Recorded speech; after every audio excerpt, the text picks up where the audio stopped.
Good afternoon, race fans. Welcome to Racers Elite Network. Today, we're going off of the oval onto the dirt to Mount Washington. We are here for a special event like we have never seen before. Planning for this started months ago, and what only can be described as a battle of the ages off-road as we climb the hill today.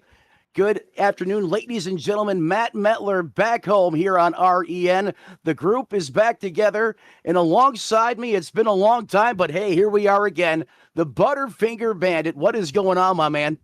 No, not too much. It's interesting to be here with the Cannonball Run edition of the Mount Washington. It's a new thing for me. I like to kind of dip my toes in a little bit of everything, so I'm glad to be here, and it's going to be a fun day, and we'll see how this plays out and who's going to be the king of the mountain for Cannonball Run here before the day's Absolutely. over. A lot of learning for myself as well. And that's another reason why I've been so psyched and pumped up for this event. First and foremost, got to thank Dennis for all the work that he has put into this event to make this a possibility. Obviously, you can't do it without great partners. Team Watson Racing Setups, what a godsend they have been. You know what? I'll just be honest with you. A lot of other speed shops, they didn't want to touch this with the 10-foot pole. Watson said, hey, this is our bread and butter. We got you. And they have helped us throughout the course of the way. We got some awesome boogie under the hoodie in these cars as we get set, ready to rock and roll right here at Mount Washington, Ron. Yeah, so going to be interesting to see good sponsors behind this, and lots of setup shops been around a minute. It's great to have them to come out and do a great event like this, and look at a couple things coming forward here as far as how the drivers get to their lineup here in the next moment or so. So great stuff here, and a lot of stuff that's going forward in this event.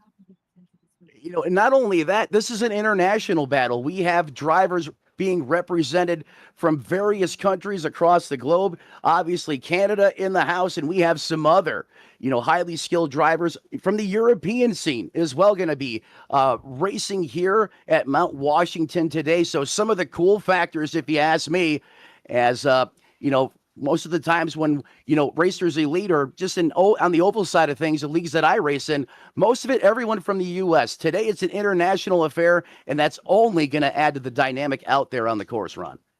I'm sure. Well, I was trying to look at some different corners of the course here, and just trying to figure out where the trouble spots are going to be, where they have to hit breaking points and just be kind of spot on to make fastest time up the mountain. Absolutely. Let's talk about this mountain while we have a chance. Total course length, 7.6 miles. You compare that to the oval, the biggest oval, you got 2.66, the Monster Talladega. So we're looking at a substantial increase in length. However, we're not doing multiple laps around this place. It's 7.6 miles. Ron, get this, 138 turns. That is astronomical. And then we're going on road, we're off road. We have so many different conditions. Then the atmosphere, it's going to change as we climb in elevation. Track temperature right now, or I should say course temperature right now, sitting at 92 degrees. And this is going to change as we go out through the course of this run today. Yeah, it's one of the things that I'm kind of interested to see how the track changes shape is in different areas. And drivers, that's the hard part about today's race. They're trying to set the best time, and they get one pass, and they've had to have done all of their practicing outside of the servers that we're going to race in. Absolutely. And not only that, we've had a full week of qualifying. We started that right after we kicked off the new year. So these drivers, they've been putting the seat time in. And I'll tell you what, every time I've ran some laps around this or ran a couple hill attempts, this thing gave me fits. It was like riding a wooden roller coaster of epic proportion as far as the bumps, the elevation changes, the tight corners, the blind turns. This is really going to be a test of skill, strength, and mental toughness as we get ready to go here. Still trying to make sure. We want to thank everyone for welcoming in here. I know I got to thank Andrew Tev for all he does as well. And I just want to say again, Ron, it is so good to be back in the booth with you. You and I had a lot of great times together, and the band is back, and I am fired up. Oh yeah, it's gonna be a fun time. Great show here today, and I would say one of the things that I didn't see outlined in the rules. I'm not sure if anybody's going to use this to their advantage or not. I did not see anything in there that said that they could use a spotter or a navigator. Yeah, so a spotter or navigator, those are terms that, you or I are pretty used to not using. These cars here, it's not just one driver, it's a duo inside there. You have your driver and you have your navigator. And as a driver, it reminds me a lot like being in the military when I had an A driver. I always had a battle buddy with me to help me get to where I was going, and that's exactly what that navigator does. He's making sure his driver knows exactly where to put that race car, alerts him if there's any trouble ahead, and you have to work together collectively as a team. There's no I in team, and you cannot be a one-man army to get it done here. You have to rely on that navigator. He is your lifeblood in these type of events. Yeah, it's something that we both kind of had to rely on their service oriented timeline. But it's going to be interesting to see if anybody does use the navigator for this race is all said and done. Absolutely, 100%. I could not agree more. Let's also welcome in everyone that's watching into your homes, on your phones, however you get this excellent content streaming live to you right now on YouTube. Want to welcome you all into the live chat. Let us know who you're rooting for. Sound off, and we'll make sure we get you guys involved every step of the way here, right here on Racers Elite Network.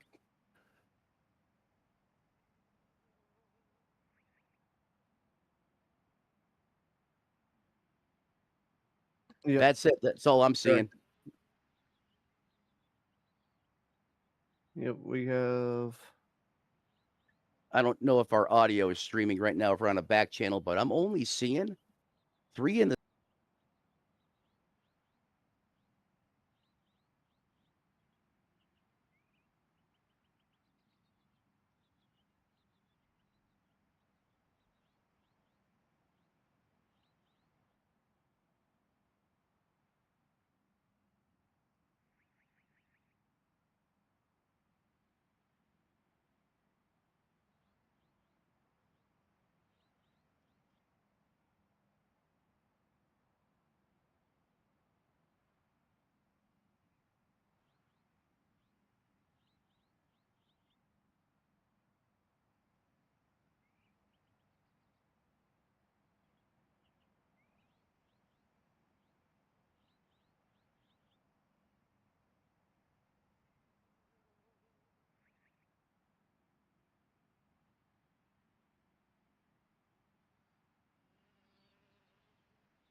And like I was saying just moments ago there, Ron, our starting grid begins for Class B, roughly at 12:13.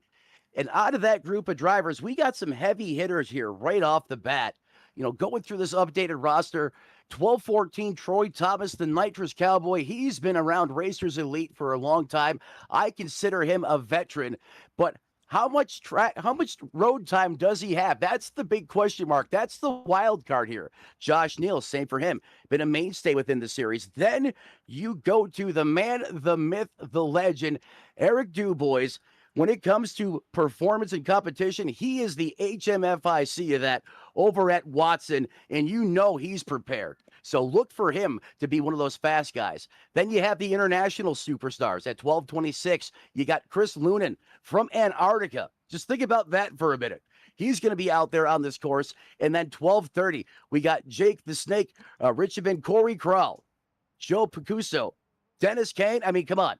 That man, he has been the creator of this event. He's the one that was the mastermind to put this together, and to see how far we have come just for a minute. I hope Dennis is holding his head high, because this is an incredible event of epic proportion.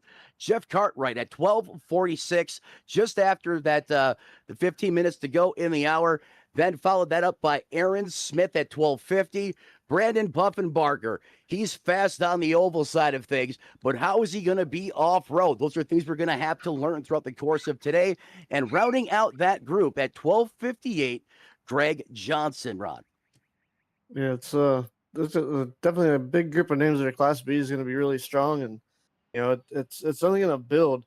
And it's going to be interesting to see the difference in lap times between the Class B and Class A groups. It comes down to the amount of time they spent practicing and making sure they hit their marks. And the worst part about it, and the one that's probably got butterflies in all their stomachs, is the cold turkey run with no practice on this road.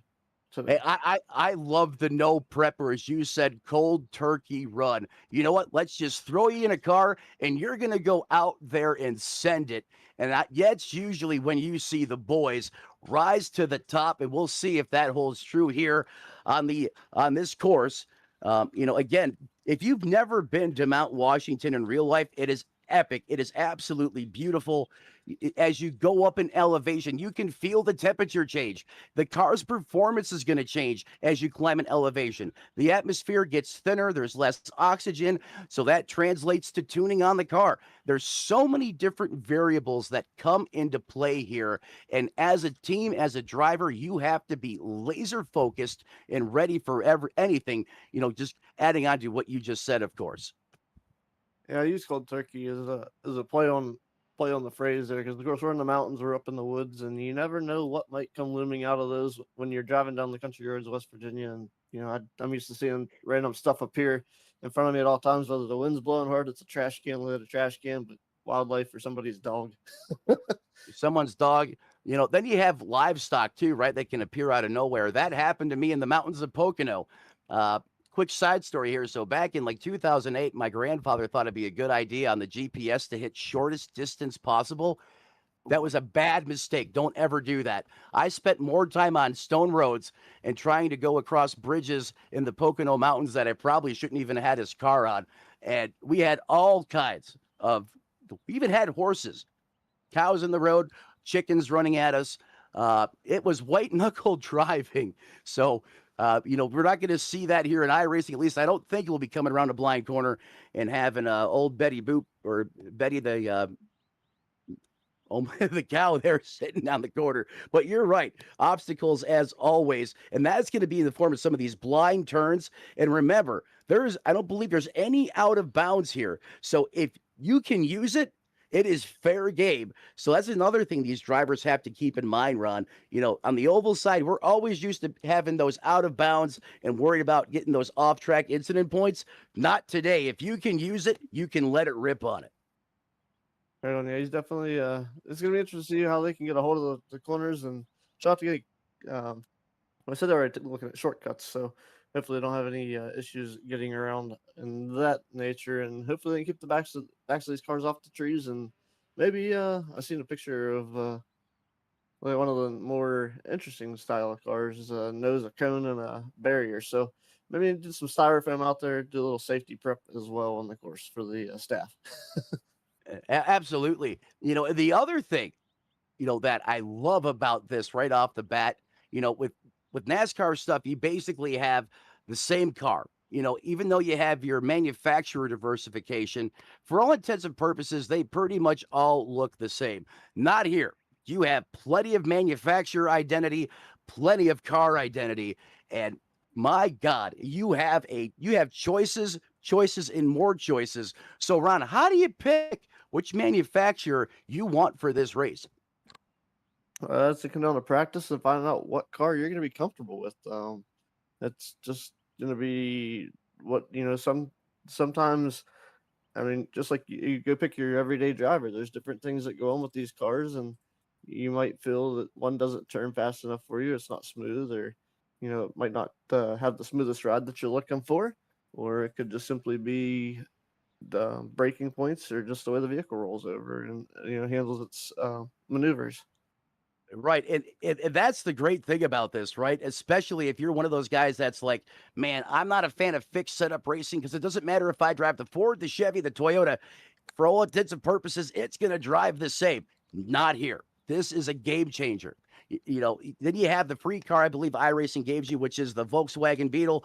Then you have everything from the Subaru on up. Or Subaru. That's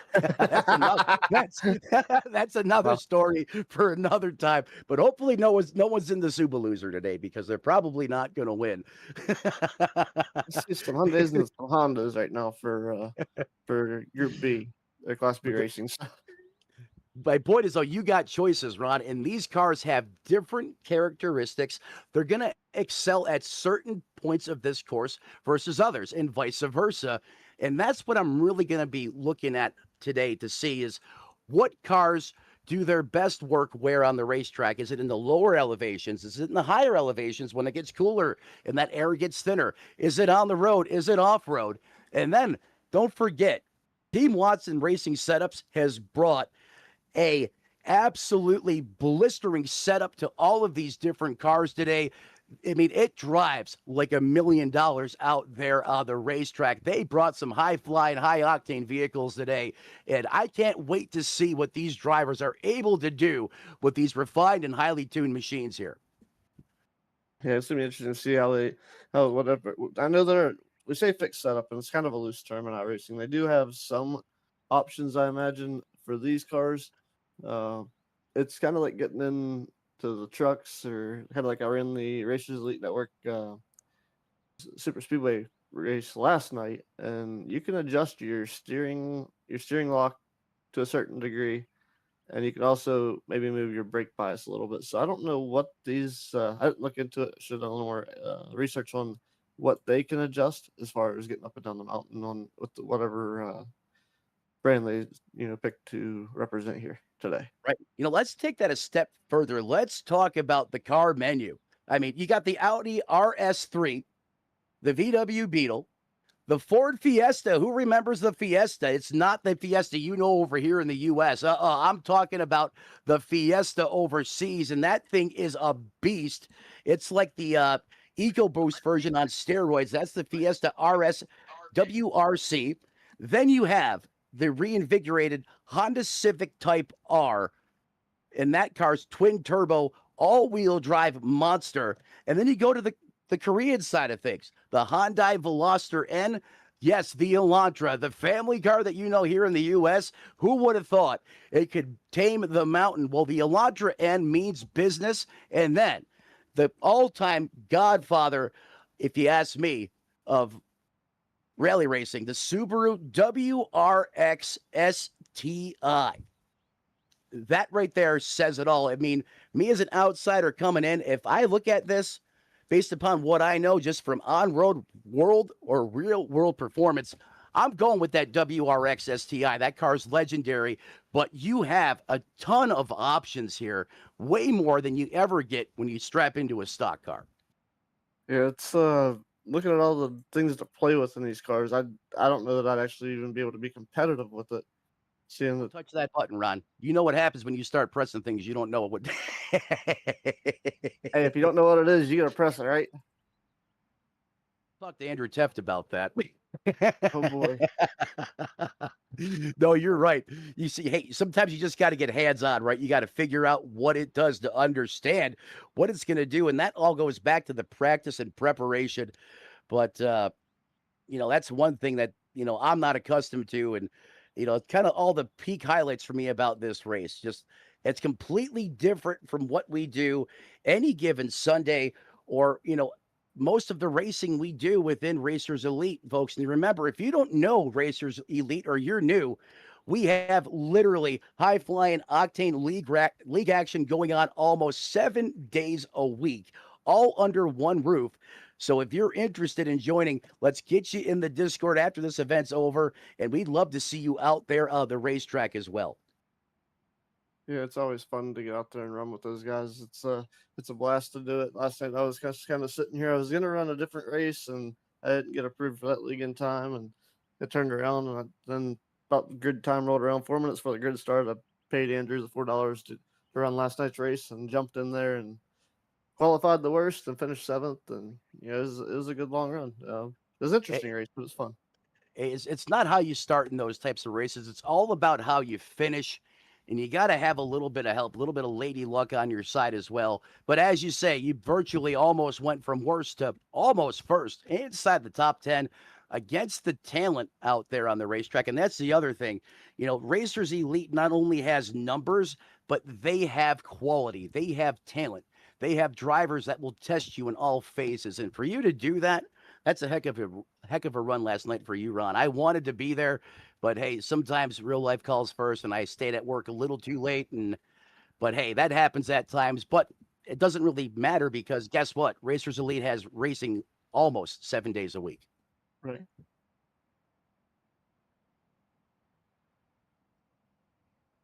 Uh-oh. I think so. Yeah, I'm not seeing any movement. And I was wondering Right, about neither. that according to the schedule. Yep. Oh, poo-poo sticks. All right, so we're bailing on the current session. Yep. I think so. Okay, 10-4. Oh, no. Yeah. 10-4. I think he already knows because I can't even hop into the other session. Neither can I. It's unavailable. I can't even get in it.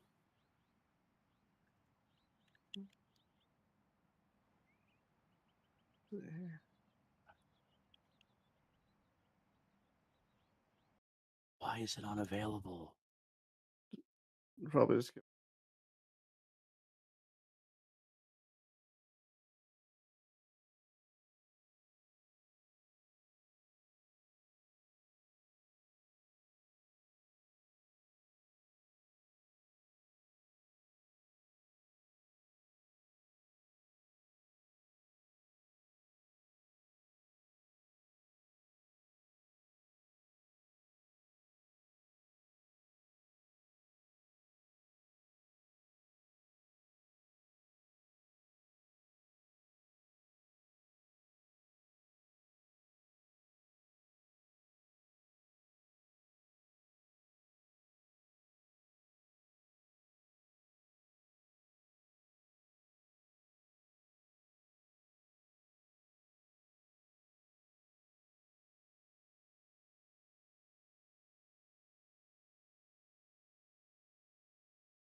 Yep.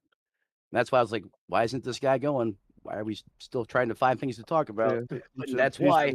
his run should be about ever 6 minutes after.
And Ron, looks like we got some of these drivers, these cars loading out there in the starting lane. Corey Crowell going to be in, it looks like that Honda Civic Type R, that twin turbo beast, getting ready to unleash here up the mountain. You're watching up to overpower the corners, and the biggest thing here, getting through the corners and not over accelerating, and driving yourself off the edge and becoming a new parking barrier on the side of the mountain. So you mean you can also be a test pilot if you want to? Oh, I'm sure iRacing has some control over that. If you decide to become a pilot in the middle of this event, you're probably going to get reset. And away goes Corey Crowell. Listen to that twin turbo 4-cylinder come up to speed. You hear the pops and bangs off the rev limiter. He is attacking this uphill section, winding S's of this course as he gets up to speed, Rob. There's no breaking point this early in the course. He's just trying to look to that second turn there. But it's going to be interesting. This is a little bit of grass. And I'm used to calling those rubbers. None of the light here. If you get that, you're probably going to hear some strange sounds in these cars. He's using a little bit of what I like to call farm country here, but hey, we're supposed to go off-road anyhow. Now, look at this lane. I mean, look at the bumps, the suspension traveling. I mean, it is full tilt already. And those elevation changes as you make those right-handers, those left-hand turns, that's all going to change the balance of this car, Rob. Yeah, the balance. Every corner he makes, like I said, it's not level, it's bumpy, it's a little bit rough. So the suspension's out a little bit there, it's coming up to the corner, and it's just, I don't know. Even racing on the dirt side of things, like from my expertise, any kind of bump, even the cushion used to throw cars for a loop. It kind of gives a testament of how far iRacing has come since its first release, is getting these cars to handle the way they do, and the drivers, kind of adjusting.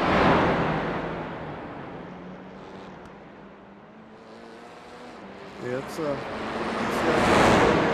way that they run up the mountain. It's I think it was like 6 minutes for these guys. So it's quite a long treacherous course. So there's a lot of turns. So there's 100 turns that you mentioned getting up the mountain here. That's like you said, a lot of cushion for the pushing up the hill, of course. And this Civic means business. He is attacking this thing. And if you're on board with him, just being inside the cockpit for a minute, if we could possibly go there, just to show these people at home what this is like. It is a rabid roller coaster ride, a wooden one that's been around since the 1950s. It'll knock your spleen out of your chest at times. Look at the focus you have to have. This is incredible stuff to watch here. And again, as Ron was alluding to, well over 6 minutes. In fact, you might as well say it's almost 7 minutes if you round up, and you have to be laser focused. You have one slip that could totally destroy your lap, as we're getting to about the halfway point, or approaching that, up the hill right now as he's going through this intricate winding section. Look at the elevation change. He actually just took a tree branch to the face. That's probably not going to help. But the skill that you have to have here as this Civic sings at about 7,000 RPM is a thing of beauty, Rod. So that's definitely.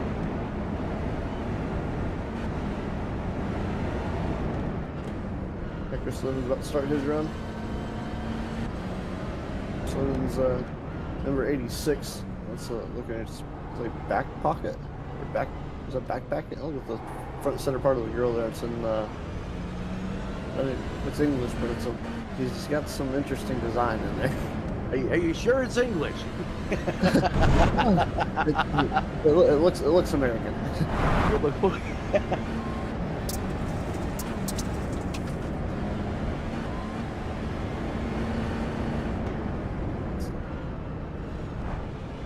Yeah, that's gonna play out. Hyundai time. It's Hyundai time. Grab it, we send it. Pretty much. So this is the Veloster N, I believe, or is this the Elantra?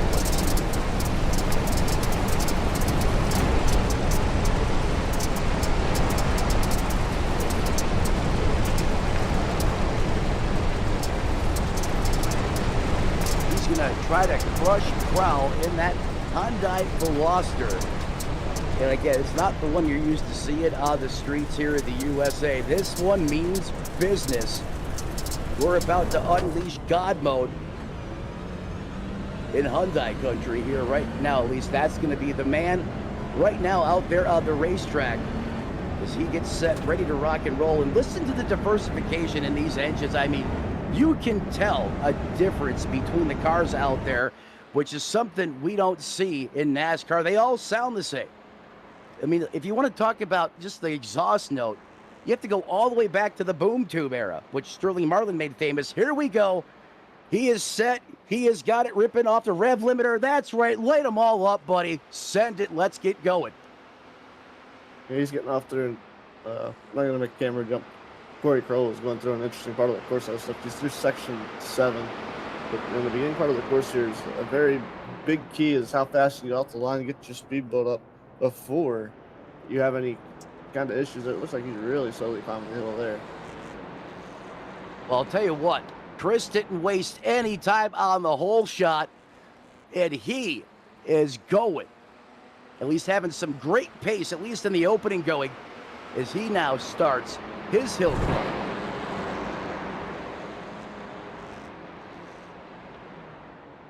Yeah, it's climbing this hill, man. I enjoy it. I'm gonna take this off of the timeline. It's a different timeline just a little bit. You know, I enjoy playing some like high mountain like American Truck Sim. Like you gotta use your gearbox, you know, weight the power to weight ratio, and I mean they're doing the same thing here. These cars, all obviously different. They fall into the same performance class.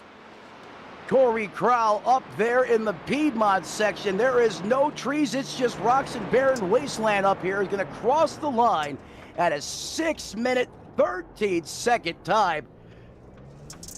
That was a good pace set by that Civic Type R as he's the first man to pull it into the parking zone here. That's what I'm going to call it. I'm sure that's not what it's called. But I apologize for that. But he is done for now at a 6-minute and 13-second climb as I now shift gears back to Chris. He's making great time here, trying not to make any mistakes. He's trying to do everything just perfect. And, you know, something I didn't speak about is Corey was the first one to make the climb, so now the bar's been set. Now that's what they have to do. And I hope they know what they have to do. They qualified to set the grid, and now it's their chance to climb the mountain and see if they can do it faster than that 6-minute 13.617 time that Corey Crowell has posted for the first round. Well, I'll tell you what, judging by the way the suspension on this car is doing the dance, I'm going to say his pace is a little bit quicker. But again, I'm new to this. I could be horribly wrong. I'm just talking about what I'm simply seeing out here on this course as we climb the hill. And he looks like he's just getting after it a little bit harder right now. The one thing I don't like about this car, you see that end of the front fascia? That's the intercooler for the turbocharger, and it doesn't have a lot of protection.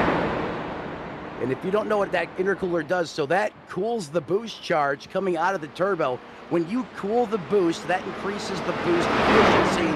Translation, more cojones under the hood, more rubber shredding power for that all-wheel drive system. Yeah, it's one of the key factors to keeping these cars running, being as it is. Fortunately, he's the only one out there, so it's not like you're in that area. But you happen to be just driving down the road and somebody kicks a piece of gravel, or God forbid you're driving right in the winter and you get a salt truck coming. You better hope he's not throwing cinders. Well, I'll tell you what, instead of salt, you got squirrels throwing acorns and about 10,000 trees probably within the span of a mile. So I wouldn't want to have anyone else out there either on this very intricate piece of road up the hill. I'll tell you what, he is getting after it right now. I don't think he has missed a beat. You know, we saw Corey kind of explore the space a little bit off-road as he now hits this dirt section. And this is really the first... Really hits this dirt section here. And you can see how the whole pace, the dynamic, the whole vibe of the way you attack this course instantly changes. And with the looking news, we've had our first incident of the day. Oh, Vespucci is having some issues getting going, and I don't know that that's going to let him start over or how they're going to play that. He may get a reset since it was so early in the run, but that's apparently he had a change of plans and decided to go camping. I found a good spot to do it. He got off the course and had that parked there, and I believe we'll see what happens with him and see if he gets a reset or go at it. Yeah, he found a great camping spot there in between two trees. Got enough room to probably hang a hammock there as well. He might have just said, "Hey, let's just chill here for a minute and enjoy this." He's that was his run. That was his one and done. I think he's disconnected. Unless he's having some technical difficulties with his wheel and pedals. I think that might have been it for the Joseph Vespucci run. It's like Jeff Cartwright's making his way into the run here. He's not next up, but he should be coming here shortly. So back to see what.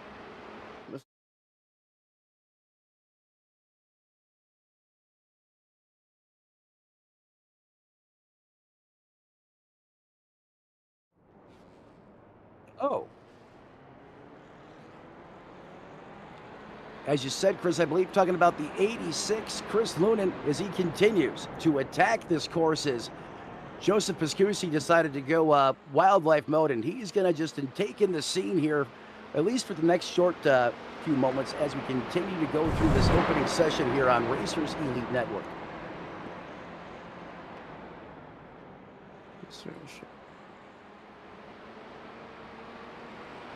Trying to help myself along here with the. Just gonna try to implement some of the course nature of the course along the way, but that didn't like what I was trying to do, so that didn't work out. I mean, just look at how much the pictures have changed here. Look at the scenery. I mean, that's what happens with elevation. You know, we start this thing off, we got pine trees galore, there's all kinds of stuff going on, and now it looks like a wasteland up here. Whoa! Big time four-wheel air. If that was on the oval, I would say that's the don't stain your ride, use Tide moment of the race, but maybe that's a part of the process. But that was 4 tires of Nitro Circus off the ground there. That was wild as he closes his session out literally with a banger for Chris Lunan. Time to beat. He was actually a little bit slower, 6:24.28. I thought the way he attacked coming out of the gate, he had this, but like I said, this almost 8 miles to get from the bottom to the top. A lot of things can happen, and Corey continues to lead the way with his 6:13 that he set as being the first car out. So apparently, Joseph Vespucci's run is not going to happen. He tried it, had an accident, and that was the end of it. So that car taking too much damage is going to be done for the day, it looks like. So Dennis Kane gonna come to call here, and it's we'll see how he does putting this all together. So it's like he's got this all set up right. But Night Owl CCR BHTL endurance driver residing in the United States. Dennis Kane usually running the number 4, and he's gonna start off to a slow crawl there, getting out of the boxes. Of course, speed zone race control. Mr. Miss Pottles, excuse me, Mr. Cool. Gender changing here today. She'd be mad about that, wouldn't she? I'm gonna get eliminated. She can't even see that I'm in here. You just bought yourself an instant EOL the next time you race. Last thing, I had to figure out how that came, but I didn't get her any cap.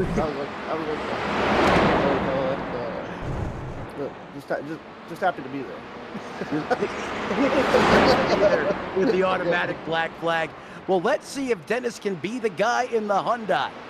And he is getting after it right now.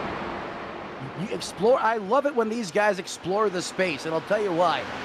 Look at the geographical features of this course change the minute you get off the pavement.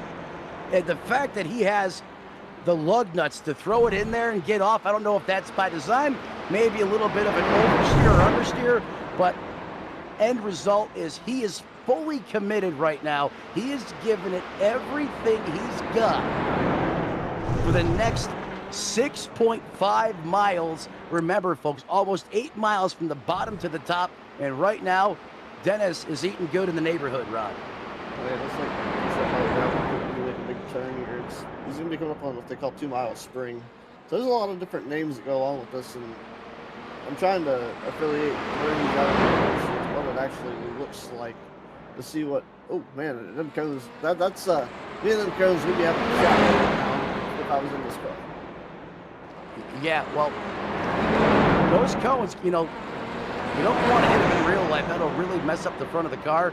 But hopefully there's not that tree branch hanging there, because I'll tell you what, when Chris came up the hill, he took one straight to the windshield. And if that was real life, that's not a good thing. But I guess that's kind of the perks of, going out later in the run. If there's any obstacles or any objects that could potentially be a hazard, those guys that go before you take care of business. This is a treacherous course as it is already. What would happen if we had like a 40-mile-an-hour wind gust? How would that change the way that these cars would actually? Well, I think the wind direction have a big part of it.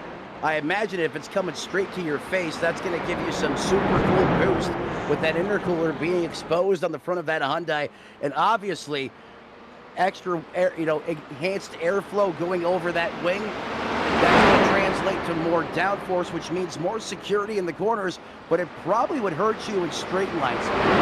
Yes. I don't think too much.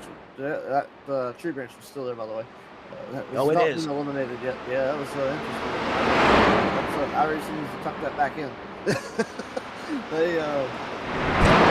kind of one of those things you never know what you're going to see on the course, and they kind of there's 2 of them. Somebody just put the iRacing back on this mountain so I can see what's going on, tuck the trees on it, the rotating system in the windshield. Before you know it, there'll be a wall there. We're taking tires off the cars. But he's navigating the course pretty smooth here in these left-hand turns, right-hand turns, and I should say anyway he's got to go upward or anywhere but backwards for this game. Yeah, he's basically out there freestyling right now, and I guess that's one of the calling cards of this. And he has been getting some airtime. I've been seeing the tires on this Veloster get rowdy more than the first 2 runs we have covered. So, oh my goodness, did you see that? He just... Yeah, that was a skip. Woo! I bet you that was probably a little bit of a pucker there inside the race car, because, he had all 4 off the ground, and that was a big directional change there. And when the car's off the ground, that means it's not sticking. It's going where it wants. And here we go to the dirt section, and look at how the characteristics instantly change. You don't hear that engine screaming off the rev limiter. It's just about getting through there, keeping the car in one piece, being efficient. Then when you get back to the asphalt, it's game on, Ron. So yeah, he definitely slowed his pace down a lot when he transitioned over to the dirt side of things, and I can understand there's not a lot of room for error here, especially with the big corners. For a guy like myself, I'd be trying to figure out how to slam that car through the dirt, drift around, and then get back to the straight line. And on the asphalt, you kind of want to make this course as straight as you possibly can, but it turns and goes in all kinds of different directions, so that's even difficult in its own manner. So these guys, a lot to take in under the wheels of these cars. Jeff Cart right now in the 55 ride as Dennis continues to climb the hill down and away, and I'm starting to see a pattern here, Rod. This Hyundai seems to be the preferred car. Yeah, the Hyundai seems to be the preferred car indeed, as a lot of these guys seem to like this car, or maybe it's just what they're comfortable with. And they didn't put the laps in anything else, or they tried, they call it a cold turkey run, but you get in it, you try it and if you can't make the mountain on the first lap, because then you got comfortable in another car, you're probably gonna pick the car you got comfortable with. Right, and that's something else that's kind of foreign to us, is we're not really used to that. But this Hyundai is large and in charge right now. Through the opening sectors, I don't even know if that's the right term, but through the opening portions of this run, he seems to be right in the wheelhouse with, the first 2 that have gone, or first 3 that have gone before him. As I go back to Dennis, let's see if he's up there in the wasteland section, and he is. He's already at peak elevation. He's at the hairpin, which is 5,536 feet. He is fearless. Yeah, he's just getting after it right now. I think he's in the home stretch. So he's getting more hang time than a skateboarder at the X Games as he goes airborne across the start-finish line again.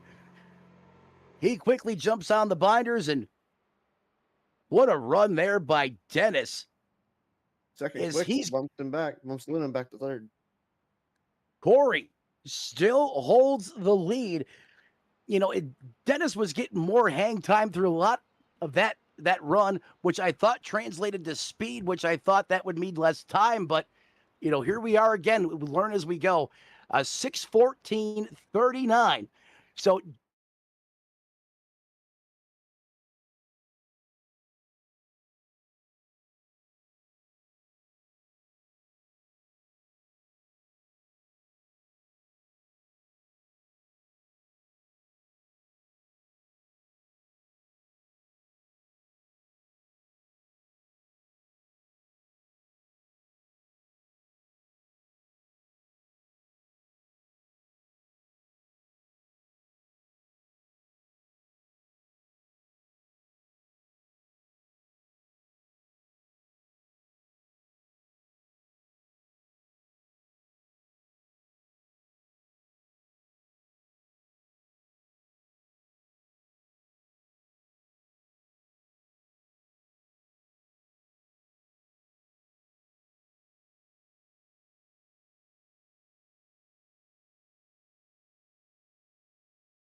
a lot of heat, and now you're instantly cooling them.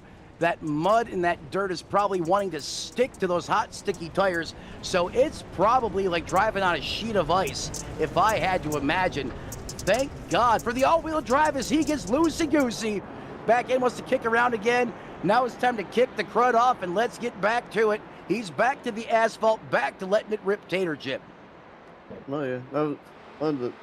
As far as the real courses go, the biggest stable we have is Talladega, 66 miles. But we can't forget about iRacing. They got to have their fantasy track near the iRacing Super Speedway, 3 miles. And about 50 degrees of banking. Oh, yeah. So that's interesting there. Okay. Yeah, he's driving for Team Yellow Vision, supposedly. Pulling up his SDK Gaming driver profile here. So hopefully everything. Driver for Yellow Vision. Aaron Smith the second in the 70.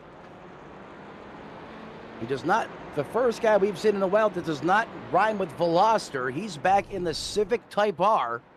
So those are the two manufacturers that we've seen featured. Honda is the fastest thus far. Let's remember that. The first car out, which was Chris Lunan in the 86, put down the, or excuse me, Corey Crowell was the first car out, put down the fastest time. Everyone still chasing him. Let's see if this Civic Type R can rival the time that Corey put up. So watch the Civic Type R go to the top of the board and be able to maintain its ground. However, Joseph Piscucci, with whatever technical difficulty happened there, that was some massive, oh boy, coming out of that. Yeah, that'll get the deer chirping, that's for sure. As he had a moment, he almost went camping. He thought about it. Oh yeah, he was definitely looking for. He probably seen the spot he wanted was already occupied and thought better of it. I wasn't where he went off at. So whoa, as Jeff Cartwright, not to cut you off, just shattered the time to beat. I have SDK clocking in. You ready, folks? A 6:02. More than 10 seconds faster than Corey Crowell. Are you kidding me? Wow, what a record there. That's gonna be hard to beat. Cartwright showing him up now. Man, that's the Hyundai speed. As we talked about Honda, and Hyundai blew the chart. You know, this is why I love being a broadcaster. I swear some of these guys listen to this real time. Saying they use it for ammunition, and he went out there and just blew the time out of the water. Is Now Hyundai takes over the ground, but Aaron Smith back out there in the Civic. We'll see what he has in store. Oh, yeah. Jeff Cartwright. Well, I ain't gonna say just him in general. Man, loaded bullet. Well, Jeff Cartwright almost cart wrong there a moment ago, but hey, we're still rolling, no harm, no foul. The amount of suspension travel and the amount of tires that come off the ground here at any given time is just, as Darrell Waltrip said, if you ever saw that segment on Speed from about 15 years ago when he took a ride around the Dipper, if you've never seen it, it's one of the best 2 minutes of YouTube content you will ever watch. But he even said, I lost my lunch and I didn't even eat any. And for Darrell Waltrip, he used words like that.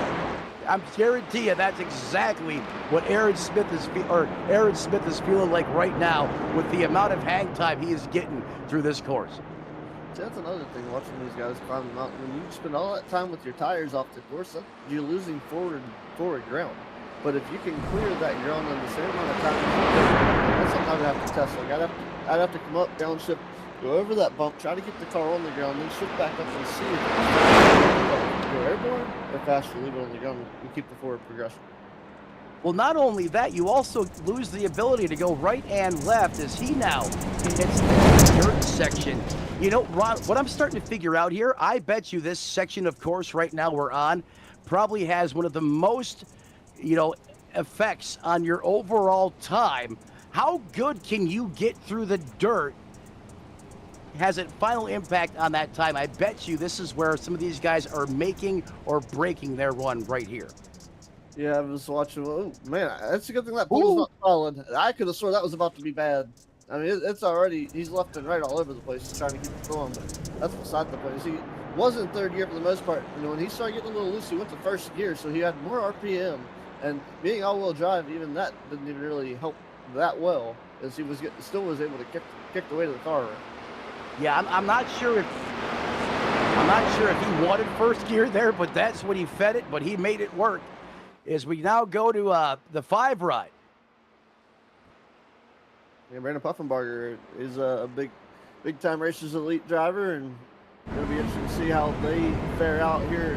Dennis Kane put down a good time for being the host of the event here, so being able to come up so far with a podium time. But I got a bad feeling that he might lose that when Aaron Smith gets to the end of this run. He's in sector 7 already, as he's up at the top of the mountains. But man, I'll tell you what, I'm going to let you keep an eye on Brandon Puffenbarger as he comes up to the course. He'll be starting here any moment.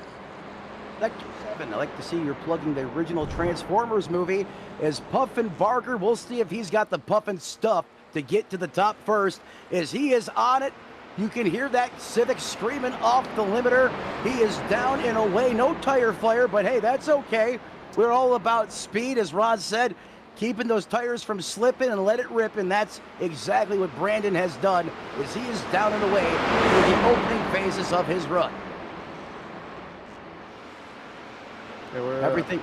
Go ahead. Yeah, we're coming up to the other-in-law's drop here. It's looking pretty strong for Aaron Smith. We'll see it. Like we were talking about, that dirt section of course, I think is going to change what the time is, and this looks like 5:52.70. Wow. Man, saving the heavy hitters for last. Not today. They just came back and stole it back from Hyundai. So Honda is now larger to charge once again. Wow, Brandon got some serious right rear hang time there. That was sketchy. As you can hear him hitting the limiter, that turbo popping and banging. I love the turbo noises these cars make. iRacing got it right with the sounds, that's for sure. So it may be one of those deals where lap times are going to be crushed. But that is just setting the bar. The Minute Racing Series LLC sponsored number 5, Brandon Puffenbarger, is going to have to try a little bit harder than that. A little bit of right rear hang time you're speaking of. See, rolls through these corners. Maybe just what it's going to take to get down under that 5:52.77. Absolutely. And for the most part here, a couple of things that I've noticed have changed. The wind has picked up a little bit. Now we're gusting as high as 15 miles an hour. When we opened this session, the highest time I saw was 12. Also, the humidity is going up, so there's more moisture concentration being introduced to the air. And that ambient air temperature also on the rise, which means the asphalt section of this course is going to have perhaps more grip in it with more heat. Also, that's going to change the dirt section. As it was moist earlier, you can see the colors starting to change a little bit, so perhaps getting a little slicker in the dirt. We'll have to monitor that situation. It's coming to realism in terms of iRacing. If you were to start this race at a certain time of day, and the way that the transition of the mountain is, it's amazing that at the bottom you see trees and forest. By the time we get to the top, there's a desert, and it's all rock and mountains. Imagine if the trees went from green to orange right in front of you. Well, typically, that's why we don't do LSD, Ron.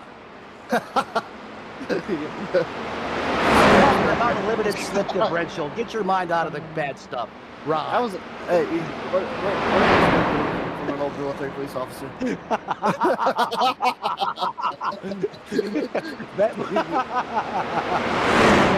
Oh man, that was the Butterfinger Band strikes again. KO and his partner up here in the booth. Man, I missed that. Good to be back with you again here, Ron, on Racers Elite Network. And Puffenbarger doing just that, being elite right now in that Honda as they steal the top time back from Team Hyundai. Brandon looks very well executed. It doesn't have the wow factor from the broadcast booth as far as the hang time. That car is stuck to the ground. And just as I say that, I almost invoked the broadcaster's curse on him. I even have that problem apparently here in the woods. Yeah, it seems to follow you around. He's definitely got some ghosts following him through the mountains. Is down here in the lowers. It's kind of like midsection. I was used to the dirt, and he's gonna have to try to hang on to it, not to make that mistake. He's a little loose on entry, but he's trying to make. And this is something I watched Aaron Smith do. Is he just came up through here? He was in third gear for the most part, and it was a little loose, but it was a little quicker. But it also makes me wonder if this part right here, if you're able to transition to the dirt faster, you're actually scrubbing your tires, and you might be making like sandpaper. You might be grinding off the excess heat, and as you grind that down and make it more gritty, you get more of a contact surface when you get back to the outside. That is a possibility as he goes full-blown drift mode there around the corner. And Brandon, what I just noticed there, buddy, that dirt is starting to get lighter in color, which I believe if it's like the dirt racing, as far as the physics and things go on the dirt side, that means it is getting drier, Ron, and that means less grip. Sure does. Sure does. It's gonna be interesting to see how that goes. Man, a lot of times it's getting touchy. I'm kind of curious to see how this is gonna play out. And we have one driver not make it to the top already, and Puffenbarger's over halfway there. He's just gotta not let that get to his head as he's working. He's in the transition period from the forest to the desert. As Greg Johnson waiting to make his run here very shortly, and he is our Canadian driver for TWR Motorsports. And we'll be curious to see how his run goes when he starts it off. And I'm sure he'll climb out just as quick. And hopefully he doesn't join Joe Piscucci down there, trying to put a Dollar General up in the middle of nowhere. That's right. Everyone's favorite Johnson, Greg Johnson from Team Watson Racing Setups, as he gets ready to go. But going back to Puffin stuff up here, he is getting near the end of his run, and he is letting it hang out once again on the higher elevation section of this course. His car has been stuck to the ground more than anyone who's attacked the hill. I really want to see how that translates to the time when all is said and done. Is that 150 machine, a Greg Johnson, gets ready to roll. Oh no. Greg Johnson done. His run is over. So when Brandon Puffenbarger is going to clock in third quick on the run on the hill with 6 minutes, 3.161 seconds. And he will go to the podium, and that will be the last B runs of the day here at Mount Washington.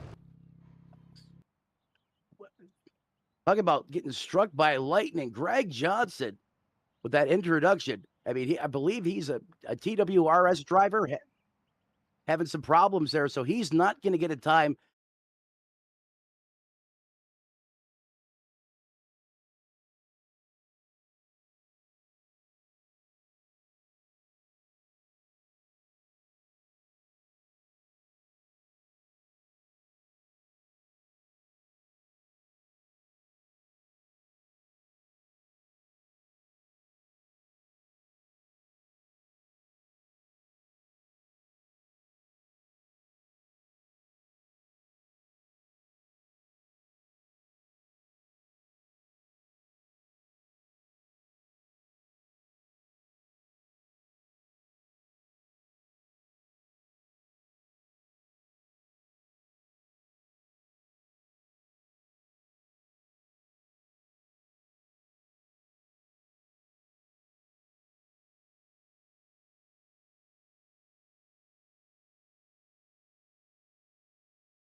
It's just like the Nürburgring. Today we're gonna see how many cars. Mike, there's no audio.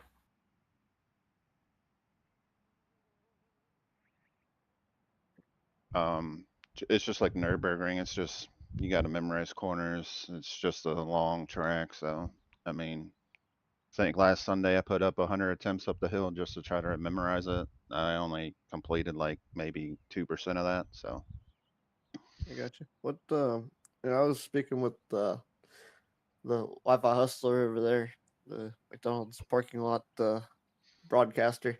He was talking about I went through the rules, but I didn't see anywhere you guys couldn't have a navigator. I'm not sure. I tend not to run like all that extra stuff. My computer's ancient, so Well, I I mean, just you didn't have to use an electronic navigator, but like a phone a friend kind of thing. yeah. That's what I was talking about. Now, Brandon said, you know what? I got this. I'm going to go out there and do my thing and send it, and I'm going to get the job done. And that's what he did. Hey, Brandon, Matt up in the booth alongside Rod. Talk to me about just how treacherous, this run is. Obviously, we can see the pavement transition from asphalt to dirt. We know what that's like. But what is it like starting at base elevation as you climb this hill and you're constantly going right, left? You have those dips, those bumps, the car getting off the ground. Just how challenging is it to hit your marks and stay stuck to the pavement at the same time? It's pretty difficult, and especially there because it's super bumpy. I mean, a couple corners, if you hit a certain bump, you're just going to be thrown into a tree. So you kind of just like today, I backed it like probably 2 notches off of what I was doing in qualifying just to make it up the hill. But yeah, dirt section is probably my trickiest part, just trying to get the car to slide how I want it to since it's front wheel drive and it's kind of more difficult than rear wheel drive car. That was going to be my next question for you. Obviously, a big portion of this climb is on the asphalt, but when you transition to the dirt, I imagine it has to drive drastically different, number one. And as you mentioned, getting it to slide how you want to, what are you doing in the car to achieve that? I mean, really, I just try to turn the wheel kind of hard, but not too far. Because qualifying, I would turn it too far and the car would just spin out. So you kind of have to judge how hard you hit the hairpin in the dirt section. You kind of can't hit it as hard as you want to because then you're going to turn the wheel too far and you're just going to be completely sideways with no exit speed. And there you are, ladies and gentlemen. You heard Brandon. He's a veteran, and he attacked this like a veteran. As you heard him say in qualifying, he could really dial it up. But right now, it's all about survival. So he put that pace out there on his run and still does a heck of a job coming across the line at 6 minutes, 3 seconds, and a little bit of change. He is your third place finisher.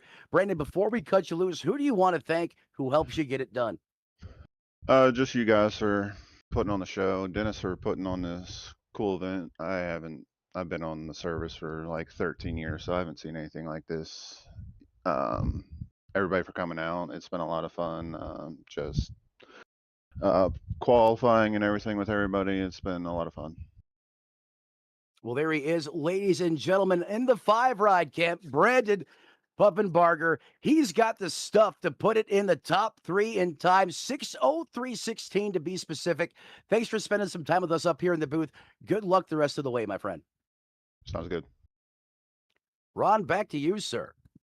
Yeah, it's interesting. Here's looking for Jeff Cartwright, which I believe we got him up here. Jeff, you got a copy, and Ron and Matt in the booth. Yep, I hear you. Alrighty, buddy. Good run for you, the 55 there. It's a good second place time.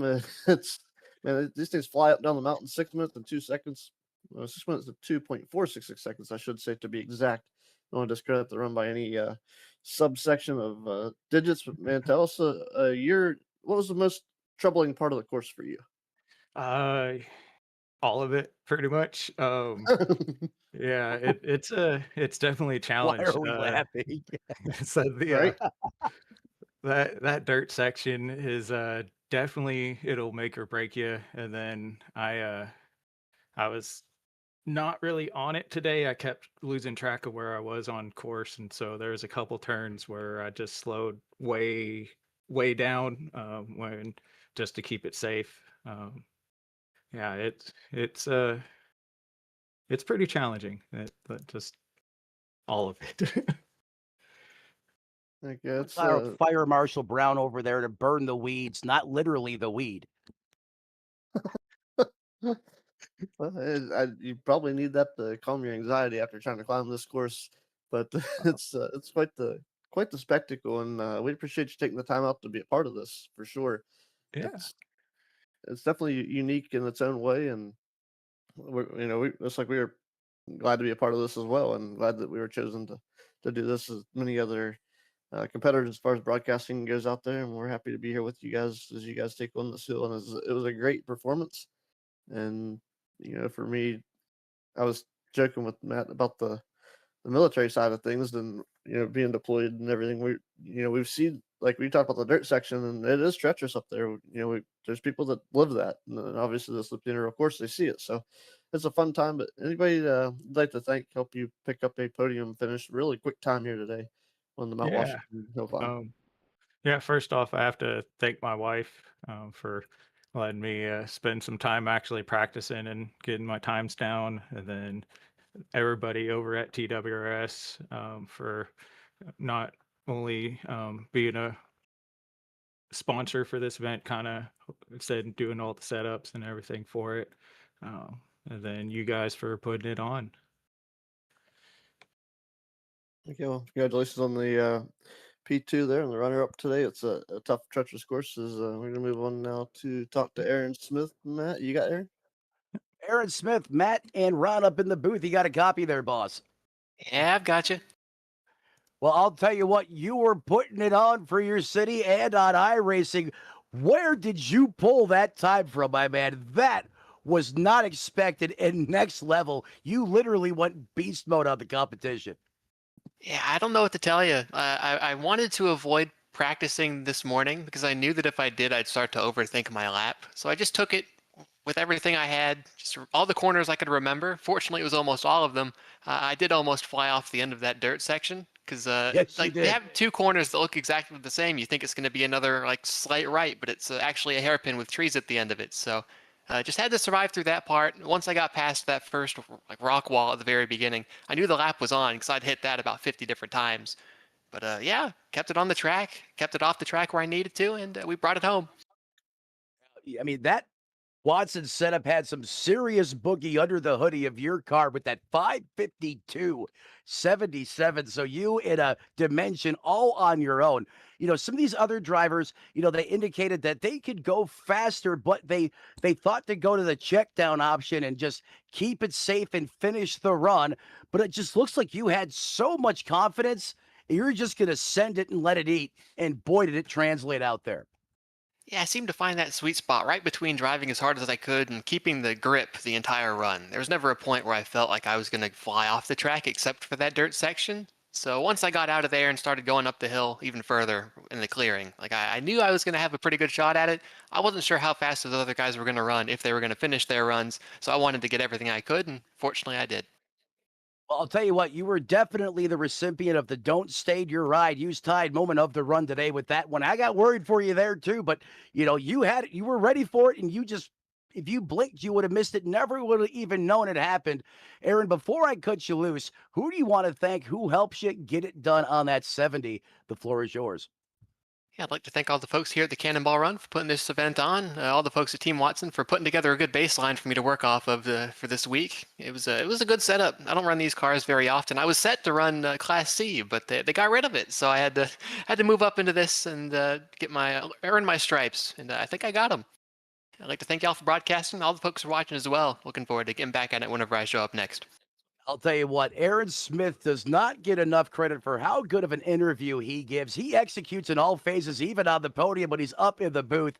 Thank you for your time up here, and we continue to watch and monitor your performance over the course of today's events. Thank you for your time. And again, folks, blistering time from Aaron Smith of 5:52.77. He currently shines the way in his class. Ron, back to you. It was definitely a great run there for him, and No, we're probably getting ready for Class A. Yep.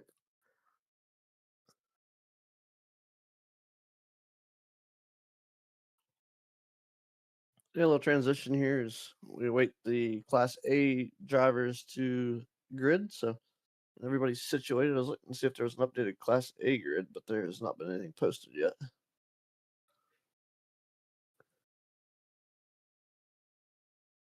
And four.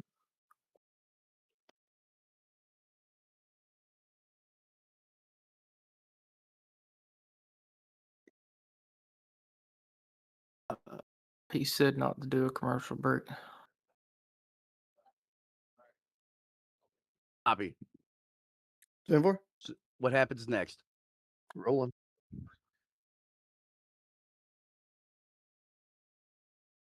Okay, so we're back on schedule to an extent. Uno momento. Guys, hopefully they updated it here in the speed zone section. Well, I went to that, but I went ahead and went above that because I believe we probably have there's 3 of those. So we'll see if anybody else joins. We'll go off what because the first 2 are there, plus Caleb McKinney. So Yep. Anyone's missing. Yep. 10-4. And he is in the staging lane waiting for race control to bring him to the grid. So Evan coming to us. Let's see. I don't have any information on him. The scorecard is blank. So no location. So he's the man, if he goes top of the chart, which he should for Class A, being the first one, if he can pull this off, he will be the stig of the day. Let's see if he can be the Siesta in the Fiesta. I believe that is the Ford Fiesta, and it is. First time we see the blue oval out there in competition as he gets pumped, ready to go here. You can also see the crowd there down by the starting lane is starting to build as well as we progress throughout the course of today. In sim time, we're just about 9 minutes before 11:30 in the morning here out on the Pacific East Coast, Mount Washington, the place of this race. We want to thank you and everyone for welcoming us right here to Racers Elite Network as he gives them a tire smoke show and listen to the song of that Ford. There's the tree that eliminated the last competitor. It took out. Wow. That took out. Hold on to it, buddy. Oh, what a grab! He's got the first time of the day. There's no reason to stop him. He can be the only one that makes it up to this. This is why this is the Class A drivers. They've got the most horsepower. The time climb. I don't know if it's going to be there in Splits with the issue we have, but these things are a lot faster. Already air time. Look at I'm trying to keep myself planted firmly in my seat as he's getting more time than a skateboarder at the X Games off the ground on the pavement section. How do you even predict where the car's going to go? Oh, he is aiming. It's a point and click. It's like what is that, click? This isn't even fair. This is nuts. Are you kidding me? He is hammering the mountain right now. It's the slowdown. Wow, three wheels already. He's on no wheels. I mean, right. I mean, look at I'm going on board with him. I have to go on board with him. I have to see what this looks like from the cockpit view. And if you dirt section looks like 3.65 class license. Well, if he attacks the dirt section like that, I hope he has an extra race here. All right. Well, he's got a 75 in the outer accounts. Oh no! Yeah, get that far, stuffed it. Man, looks like Bigfoot put a tree right out in front of him, and he instantly goes from 10,000 miles an hour to 0 and finds a new camping spot a little further up the hill. And my goodness, what an exciting run, but it all came crashing to an end as he decided to park it in a bunch of wood that typically doesn't move.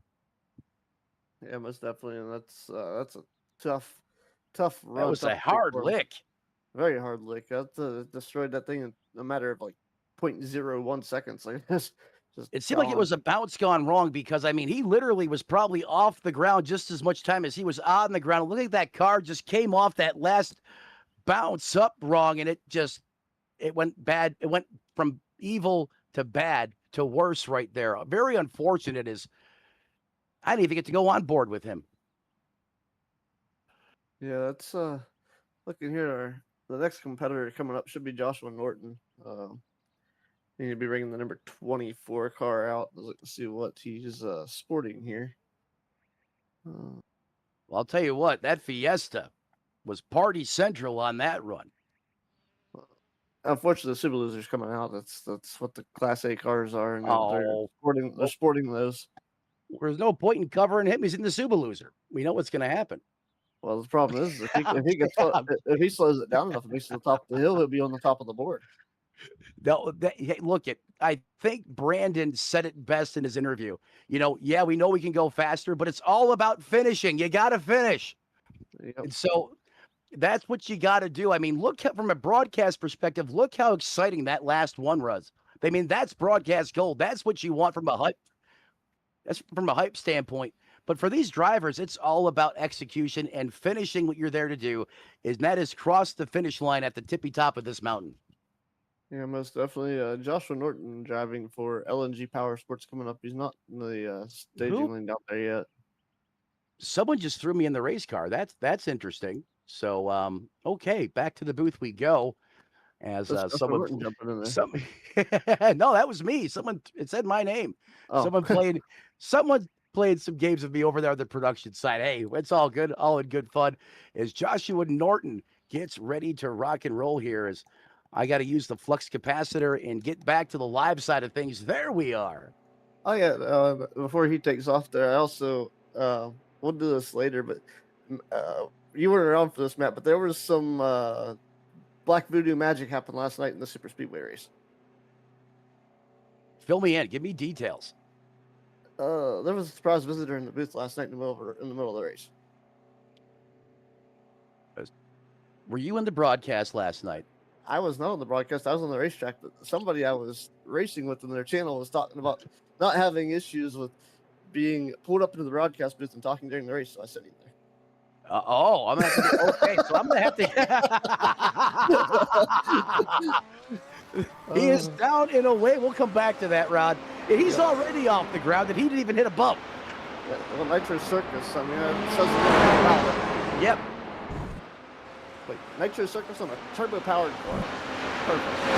That's a great combination. I hope it has wings that deploy. Some external engines on that thing to keep it off the ground. You probably get there faster. Well, I'll tell you what, the Subaru is doing exactly what that symmetrical all-wheel drive is supposed to do, and that's give you perfect 50-50 power distribution as he goes beast mode with the jump.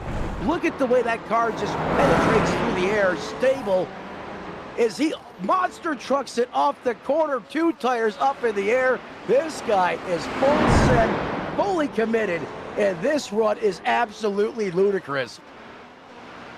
Definitely driving for the ages here. It's not going to be quite as extravagant as a run when he gets to the dirt side of things here. When the transition, he's got a rookie dirt road bus. So this he could make it to the halfway point. Whoa. He just turned and jumped at the same time. How does that happen? How do you set that up? There's the code. You got to shoot first, and then aim. Shoot first, then aim. Got it. That's how you do that. We're going to have to, again, I'm taking notes here as we go. I have never done this before, but I'll tell you what, after watching this, it looks like a grand old time out there on this course. Hopefully he doesn't like camping, because I really hope he doesn't find a spot to park this thing. I want to see what type of times these guys are turning. And this car, as he goes nasty, 2 tires up in the air, and look at the back of that wheel. Look at that car just twist and grip and rotate. This is some incredible driving right now. Especially when you bottom out there, come up the hill, hit that bump. And we talk about the transition of the bumps and the ridges in the road.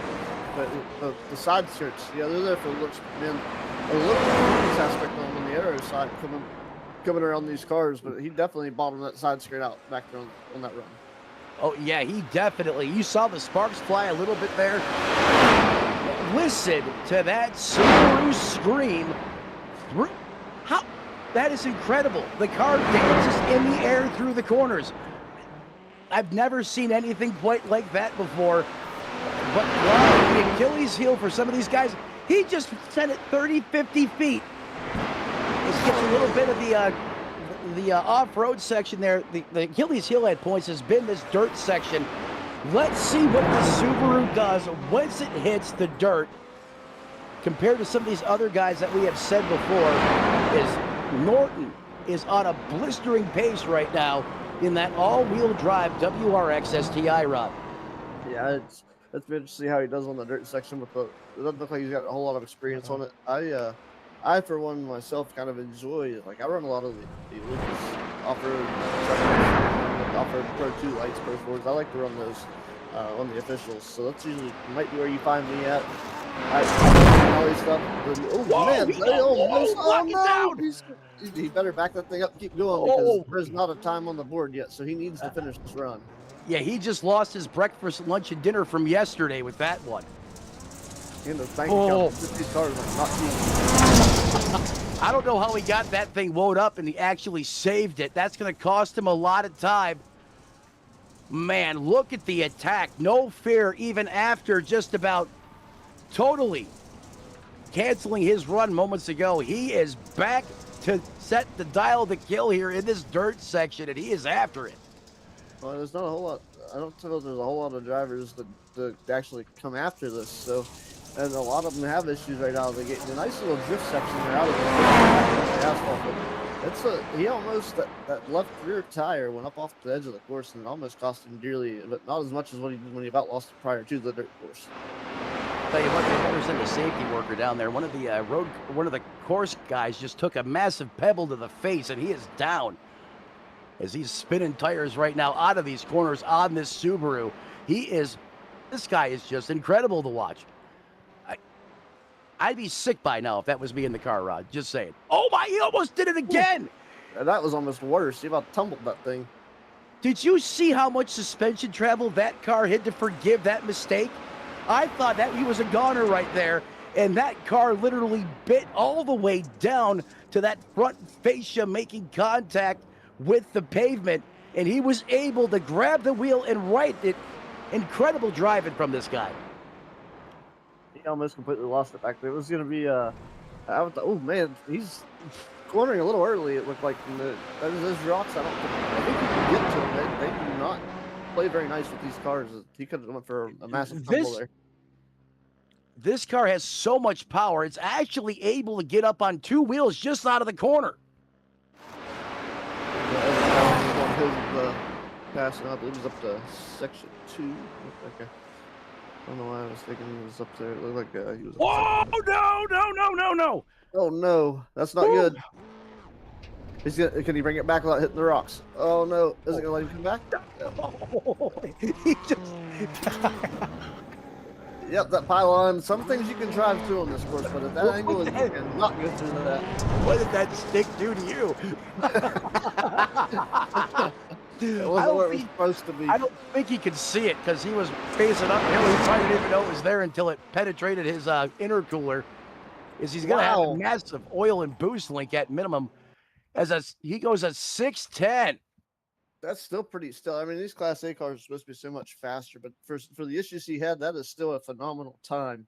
And like we said, survival. If you negate the amount of time he spent there in the scenic section stopped, that was probably easily a sub 6 minute run, probably in the 5:40 range if I had to guess. Oh yeah, we're looking here. I don't know if this is going to play out the other way we did this, but we got the TCSB Track Bar Motorsports number 31 is that Billet coming to us, and he's actually the first guy. Team Connie Sim Performance driver. He's got using his Facebook page as a website. He's got his own YouTube channel, Twitch channel. He's part of streaming this right now as he tries to make this run. And he's a very well versed guy on the ovals. 6,762 I rating. He's got a 4.9 Class A rating there. He's pretty well versed in the sports car, 3,000, almost a 4,000 I rating in it as well. But when it comes to the dirt side of things, I get it, dirt's kind of new. The Formula cars he doesn't really dabble in. He's got a 4.99 Class A rating for this Formula cars. So climbing this mountain, maybe not a big deal for him. He just has to do it mistake-free. And that seems to be the issue here. Well, that's the thing there. Snorton Norton, I mean, he was flying up the hill. I mean, but he had a couple mishaps, and then he had some beef with that stick I'm not sure about up there. But right now, Zach Millett is the jack of all trades, as Ron was just covering his extensive amount of time he's had on iRacing as he goes McTwitch there and able to just snag the car back up. How do you grab the car that fast? Well, let me put this little bit of insight in your brain here. I'm looking at the most recent rewards, and he has tried to do everything he can to be ready for this event, as he has, as of January 6th, which is Tuesday, last week, using the Subaru WRX STI, has been awarded for beating Travis Pastrana's hill climb record of 528.67. He has the award in iRacing. So he did some extreme practice trying to get ready for this. So being able to beat that time, Travis Pastrana's time, with that on the hill climb record, he could be the one to take the top of the chart here when this is all said and done. So basically, we got the Superman of all things iRacing related, given the resume that you've already told us, plus that statistic. Travis Pastrana's time. Now, if you've been around for a couple months, you know who Travis Pastrana is. And for him to be able to do that, that is absolutely extraordinary. And now I can see why this guy's just able to do unhuman-like things in this Subaru as he continues to dominate the mountain. Holy cow. He's definitely going to set the time here. I know we were talking about just being able to finish, but we're through the 5th sector here. He's got a little bit, he's over halfway done, pretty much what that means. But running the dirt section through here, he is definitely moving through faster than what Joshua Norton did, but he's got to be able to keep that car on the course. And coming through this final turn, he's just powering through. He's slowed it down there a good bit, but I don't think he slowed down too much. They're really slowing down. That big turn's coming up right here. Gonna have to get through that little hairpin, back onto the asphalt. These Subarus, I like them, but they don't ever tend to want to turn. Well, as Ron just said, quoting John Bon Jovi, halfway there, and you better betcha he's living on a prayer by the way he is driving as he goes triples. He just tripled through that section of course. I'm still just in shock right now watching these cars come off the ground they way to do. As if you're an oval guy, this just screams disaster. This is bad the whole time. And I have to just keep checking myself there too, that it's okay. It's okay to do this. Life continues most of the time. As he's Right through on. the dirt section back to the asphalt, and he has still got the dials set to kill, Rod. Yeah, we see these guys get off the ground, and in the area that we come from, we quote Ricky Bobby like, "I'm in the air, upside down. This is not good." These guys, this is perfect. Quotes of the race, the Butterfinger Bandit, the air we come from. We're going to talk about that. He is pushing that thing almost a mistake there as he's trying to cut the course. Left side of the highway, right side of the highway, highway road. We have it. Oh, he's gonna no. turtle. We've got turtle mode. He's still going. Here he comes. Are you kidding me? I know I called him Superman earlier, but what in the bejesus did he do? Because the last thing I saw with that car rolling down the hill, as Ron said, turtle, and then he just comes Bahan over the side of the next frame. What did we miss there? Can someone please fill me in? From Subaru to Pro 4 truck. My God, if he ain't Superman. Whoa, he almost hit the flag man there. I mean, whoa, he is lit like a Christmas tree right now. Rod, I know normally when you and I produce the race, we kind of have say over where we go with the visuals, but I myself, I am intrigued right now. The broadcaster is in me right now is making me go back to find out exactly what happened there. Yeah, that was He was donezo. He was KO'd as far as I'm concerned. And then all of a sudden he comes, as you said, Bahad. There he is. He's flipping as we speak. How did he come out the other side of this? What do you do? Find Sasquatch down there and put him back on his wheels? What did I got to see this. I'm sorry. We joked that Bigfoot was lurking in the woods here, but I think that's just proof right there. That's the proof. I got to go to the chopper cab to actually see this. So he's over on 2 wheels. He is rolling down the mountain, and something, a power greater than the sim, has basically righted him back on the wheels and able to somehow have the ground clearance to get over those boulders, puts it back on the track, and lets it fly again. That was some incredible stuff by Caleb McKinney, or excuse me, Zach Millett. Zach Millett with a 5-minute, 47-second fastest time of the day. So it is true. If you don't screw up, you can get into the 5-minute, 40-second range. But let's see what you can do when you're perfect. And that just might be what the 76 has in store, Ron. Yeah, Caleb McKinney coming out here. He's got a resume too, and I don't see. He's also, this is gonna be another interesting one, because he also has the Beat Travis award as well. So some of these drivers kind of figuring out what they can do, and it's a 5:28.67 is what Travis Pastrana's lap time was for climbing the hill climb. I don't know if it's here at Mount Washington or if it's. I'd say it is. I'd say it is his time for here. So, yeah, that's because the reason I say that is they're doing that within the date of practice, times of practice for today's race. So, it's quite interesting to see these guys be able to do that. And iRating's still a little low. He's a pretty big oval racer with a 3,039 iRating for the oval, asphalt oval. So, but his lowest class is Class C in Formula. So he's got a little experience on the sim, and we'll see how his hill climb goes here for the Cannonball Run today. He's off to a good start and already transitioned into the dirt section. Yeah, he's already in the loose stuff, and as we go through the course of this event, that color of that dirt continues to get lighter. So I'm going to assume that means, just like it does on the dirt side of things, the less grip it has.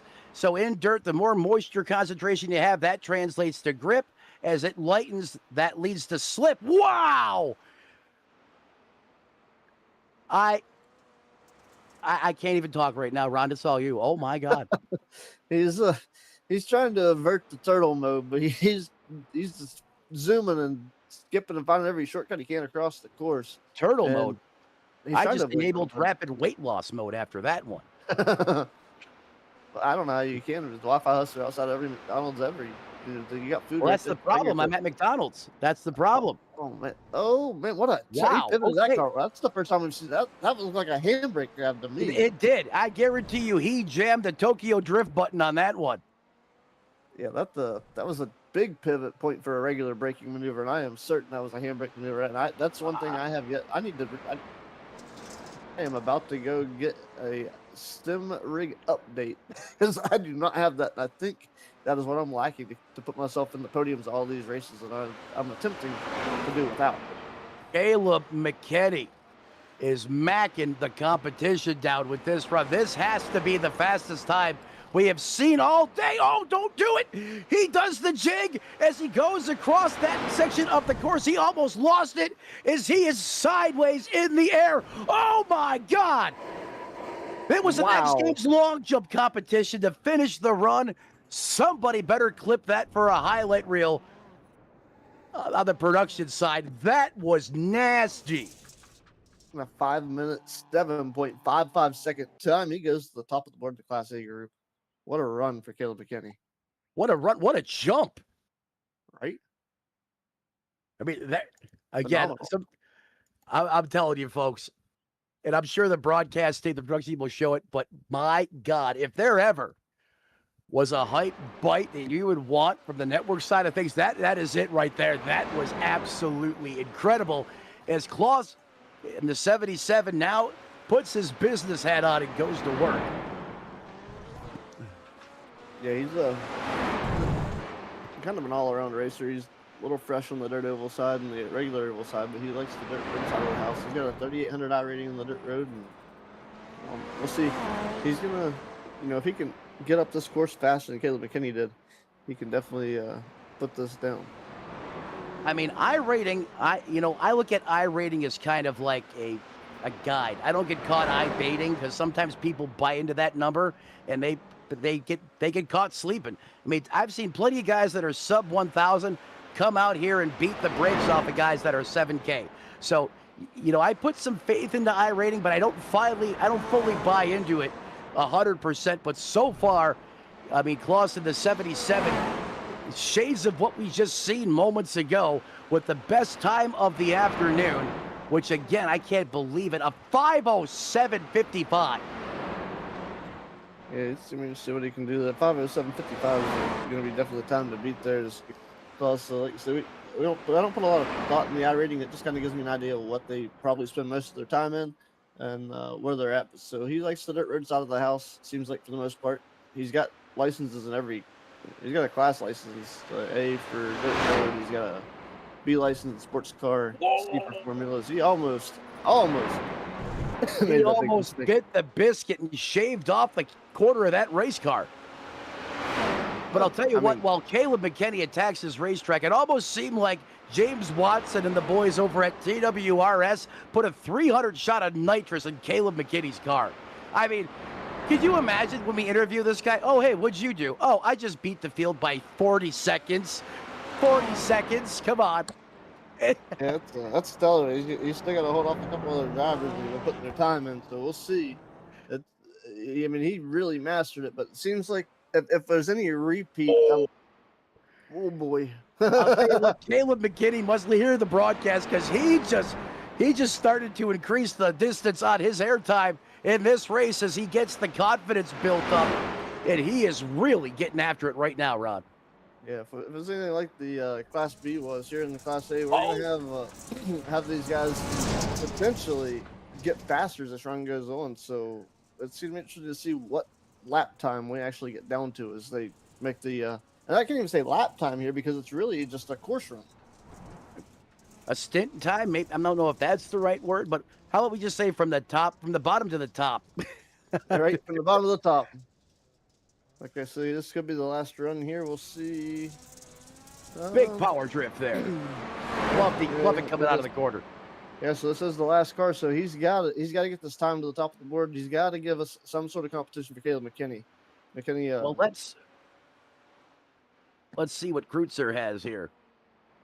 That's where we're at right now. As I was trying to get my timing from SDK to pop up there, and that way I kind of have an idea where he's at, but that did not happen. So we'll see how this goes for him. This might work. He's what if I can do a sector? Whoa! Another 4-tire scare roll there.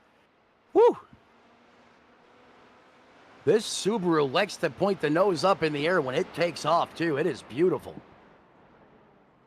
Yeah, he's definitely making the best of it here, going through the course, and it's interesting to see, and having a track racer simulation sponsor on the side of this thing. That he's trying to run that car like it's on rails. Oh, it's on rails, all right.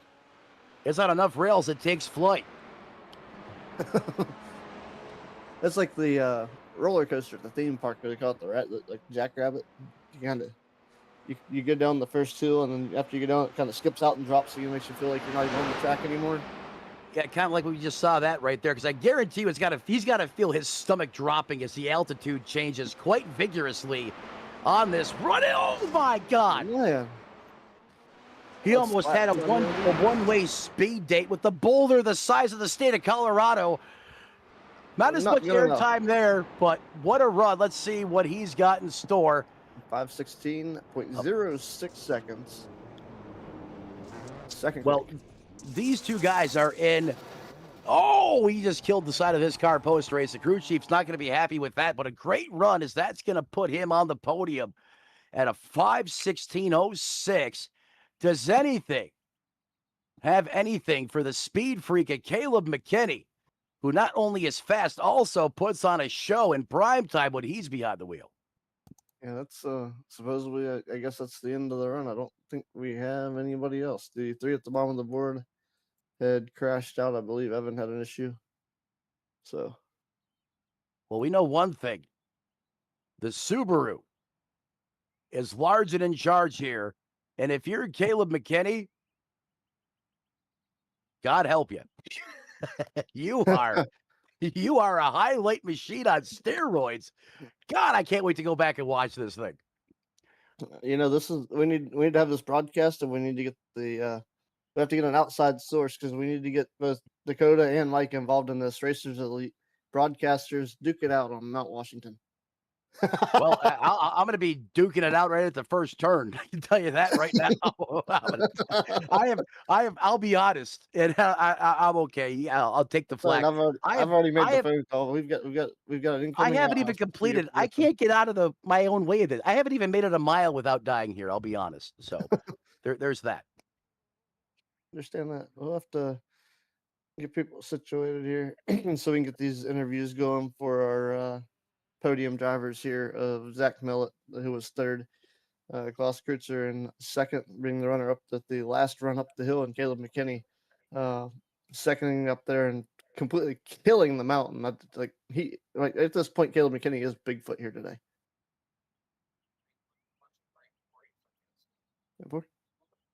Oh, thank God.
We're back here live at the Cannonball Run.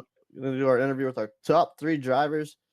Zach Millett, sorry, coming up with a third place run there, 5:47.50 seconds. A great time to go up the hill, and I know the qualifying runs looked a lot, for the most, some of them looked a lot better, quicker, I should say. But when you got to go one run of the day up the mountain, and try not to over practice to make mistakes, as we saw a couple maybe earlier, maybe spent some time and had some incidents. Zach, what was the most treacherous part of this course for you? Pretty much beginning to end. It's the beginning kind of forest section is pretty tough with the trees, but I don't know. I think if I were to choose, maybe the end of it with all the rocks everywhere. If you just clip one of them rocks, you're pretty much dead. And I think that's what happened. I clipped one on one of the exits, and I don't know if it bent the rear wheel or if just kind of took me out of my groove. But yeah, once I went upside down, I was just hoping it would. Just hoping it would continue to move after that. Yeah, it's turtle mode ensued for sure, and it was I'd really like, he found Bigfoot in the woods, and he made sure he stayed on four wheels and brought him back. Just wild. Yeah, it was stuff scary. that was pulled at the top of the hill. Yeah. You're so far into that run, and fortunately you're able to finish. That was the biggest thing, is you'd already went so far, and it's like you don't want to go 3/4 of the way. It's like going to Talladega and getting a big crash right before you start finish line. The car just face plants into the wall, and there's nothing left. Yeah, and once it got back on four wheels, I was looking for kind of a way to get back on track, and I was kind of boxed in, so I just had to ramp the smallest rock I could find, and I was about 7 o'clock to go straight. So I'm glad she made it. Heck yeah, definitely adversity there for sure. Matt, you got anything for Zach? The last thing I saw was your car barrel rolling. The next frame I get, here you come monster trucking over top of these boulders, and it was like excellent primetime highlight reel footage. Man, you were so much fun to watch out there. How do you I have so many questions because this is really my first time experiencing this myself. So as a broadcaster, I've had so many moments where I'm like, that's not supposed to happen. He should be dead. How did he do that? If that makes sense as I'm watching you out there on the racetrack. But how do you control which way this car goes when you leave the pavement? Because typically that means you're no longer in control. But it seems like you are in control, even when those tires are not making contact with the ground. How do you do it? I don't know how those first two guys do it, but I just kind of close my eyes and hope for the best. And whatever happens, happens. An honest answer. I respect Yep. that. But no, Heck man, great job out there. You were incredible to watch. I mean, if there was a primetime driver of the race award for who was best for the broadcast as far as the highlight and the high octane moments, that goes to you, my friend. Thanks, man. I'm gonna try to go take care of this concussion now. Those rocks are pretty hard. Oof, yeah, visit the Info Medical Center before release to enjoy the rest of his Saturday. Absolutely. Tell you what, Anybody nobody that- takes a boulder to the face like Zach Millen out there on the race course. Okay, well, in the meanwhile, anybody you'd like to thank help you make this pass possible and get a podium here at the Mount Washington, the Cannonball Run? Yeah, definitely thanks to you guys for the broadcast. I can't wait to go back and watch this. Big thanks to Dennis Kane for everything he did to put this on. It's a lot of work and it's a lot of fun, man. This was insane. Shout out to Corey for reaching out to me to represent Mars. Glad to do it every time. And next time we'll try to keep it on the ground the whole time. Thank you. Well, it's definitely great to get to be here to witness that run, and it'll be a historical run, and I'm sure it'll be a highlight reel of the flip somewhere. If not by us, it'll be by. If Racers Kane. Elite doesn't use that, I will buy it from Andrew Teff because I want it. That's how good that was. Awesome. Heck yeah, that's definitely awesome to see. Matt, I'm gonna hand it over to you to go talk with Mr. Kloss. Thank you, sir. Mr. Kloss, Matt and Ron up in the booth. You got a copy there. Sir. Man, oh man. Walk me through that run that you put down out there on this course. Usually I'm going to have questions, but after what I watched you do, just the floor is yours. How did you get that car up to the top in that time in one piece? Yeah, it was. I've got a lot of runs up this mountain, so I know pretty much every corner. I feel like it was a mistake looking back at it. I looked at the track temp right before I went up, and it was hot. It was 98 degrees, and that's a track temp I'm not used to running this on. So kind of got a little in my head. I was a little more conservative at times, but yeah, just kind of being able to dance your foot on the throttle and use the power to connect to the ground. Try not to slide it. Try to keep it on the ground and keep it moving forward. Keep it driving forward. Yeah, it was. It's tough to do, and I've done thousands of runs up this mountain, and it is tough when your name is called and you gotta put one together to get to the top. And from the practice I did earlier today, that was the slowest run I've put up all day. So yeah, a little disappointing, but Interrupt you. Pump the e-brake. You said that was your slowest run that we saw of the day for you? yeah, I only did like 3 before. I think I did a 10, an 08, and then an 06 in the practice before joining the session. And it was on a much cooler track. But yeah, it's different, man, when you get your name called and you got to put it down that one time, and you can't hit that rock in the first corner, and you got to keep your speed up. Yeah, I was definitely a little bit more conservative. To be honest with you, I didn't think I had to push that much after seeing some of the qualifying times. It is a huge testament to what Caleb McKinney was able to do, putting a 5:07 down just before me with just as hot of a track, and he was pushing. He had it down. So big props to him. Tell you what, I appreciate you making me sound like I knew what I was talking about because I was talking about the weather and the temps, hoping with my fingers crossed that this translated to have an effect out there on the mountain. So thank you for saying that. One of the few things I'm sure I got right today, but I appreciate your commentary on that and your feedback. What I mean, there's it seems like you have to be perfect out there. You cannot make a mistake. And if you do, it's almost like insta death. Is that pretty much what it's like when you're out there trying to put down these times? Yeah, absolutely. For one, the road's so narrow, and there's 150 plus turns in it, and every single turn has a way that you take it in order to set yourself up for the next turn. And in a practice session like this, where incidents don't matter, cuts don't matter, there's so much more time to be gained.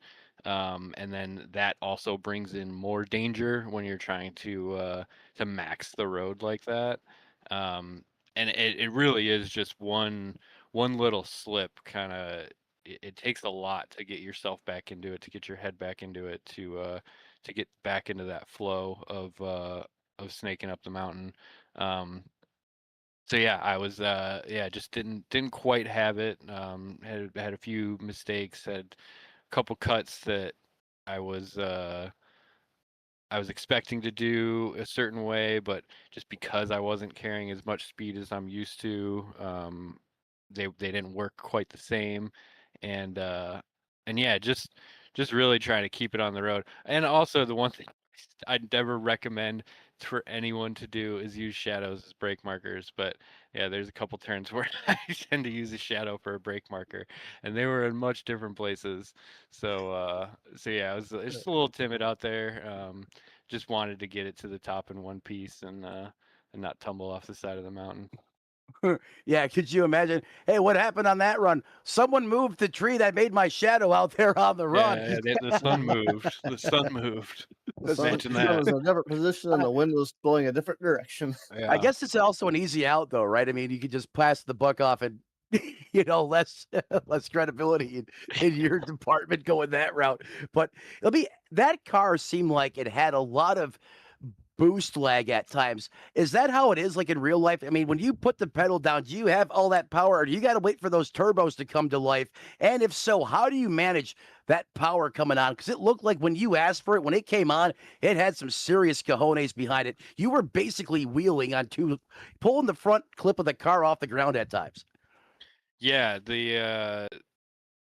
in terms of stats, I'm pretty sure the STI is the like top 5 most powerful cars in all of It iRacing. it looked Uh, like it. It is very, very powerful, and with all-wheel drive, and the hill climb like that, uh, you cannot be you can't have your foot to the floor. Especially with the bumps too. That's like the main thing is when you feel the car get light. If you're just pinning it, like the wheels are gonna get light, they're gonna spin, and then when you come back down, it's gonna do all sorts of funky stuff. So, kind of like I said earlier, like dancing your foot on the throttle pedal, when the car gets light, kind of lifting off to be able to get back on it when the tires make contact again, and yeah, just like kind of trying to feel the edge of the grip, and once you slide, you're losing time, and if you're going too slow, you're going too slow. So you got to kind of play with the edge of that grip and just keep her driving up. Klaus, I appreciate the excellent analysis and feedback there. I mean, I could tell that that car had a ton of power and torque. I don't know what the figures are, but I know it takes a lot to get that car to twist the way you were able to do it and pull the front end off the ground. That was a phenomenal piece of driving, highly electric to watch. And again, congratulations on that 5 minute, 16-second time that you set. Before we cut you loose, who do you want to thank who helps you get it done on the 77? Yeah, a lot of the reason that car looks the way it does going up the mountain is Team Watson Racing setups. It's just a really great Darn setup right that it is.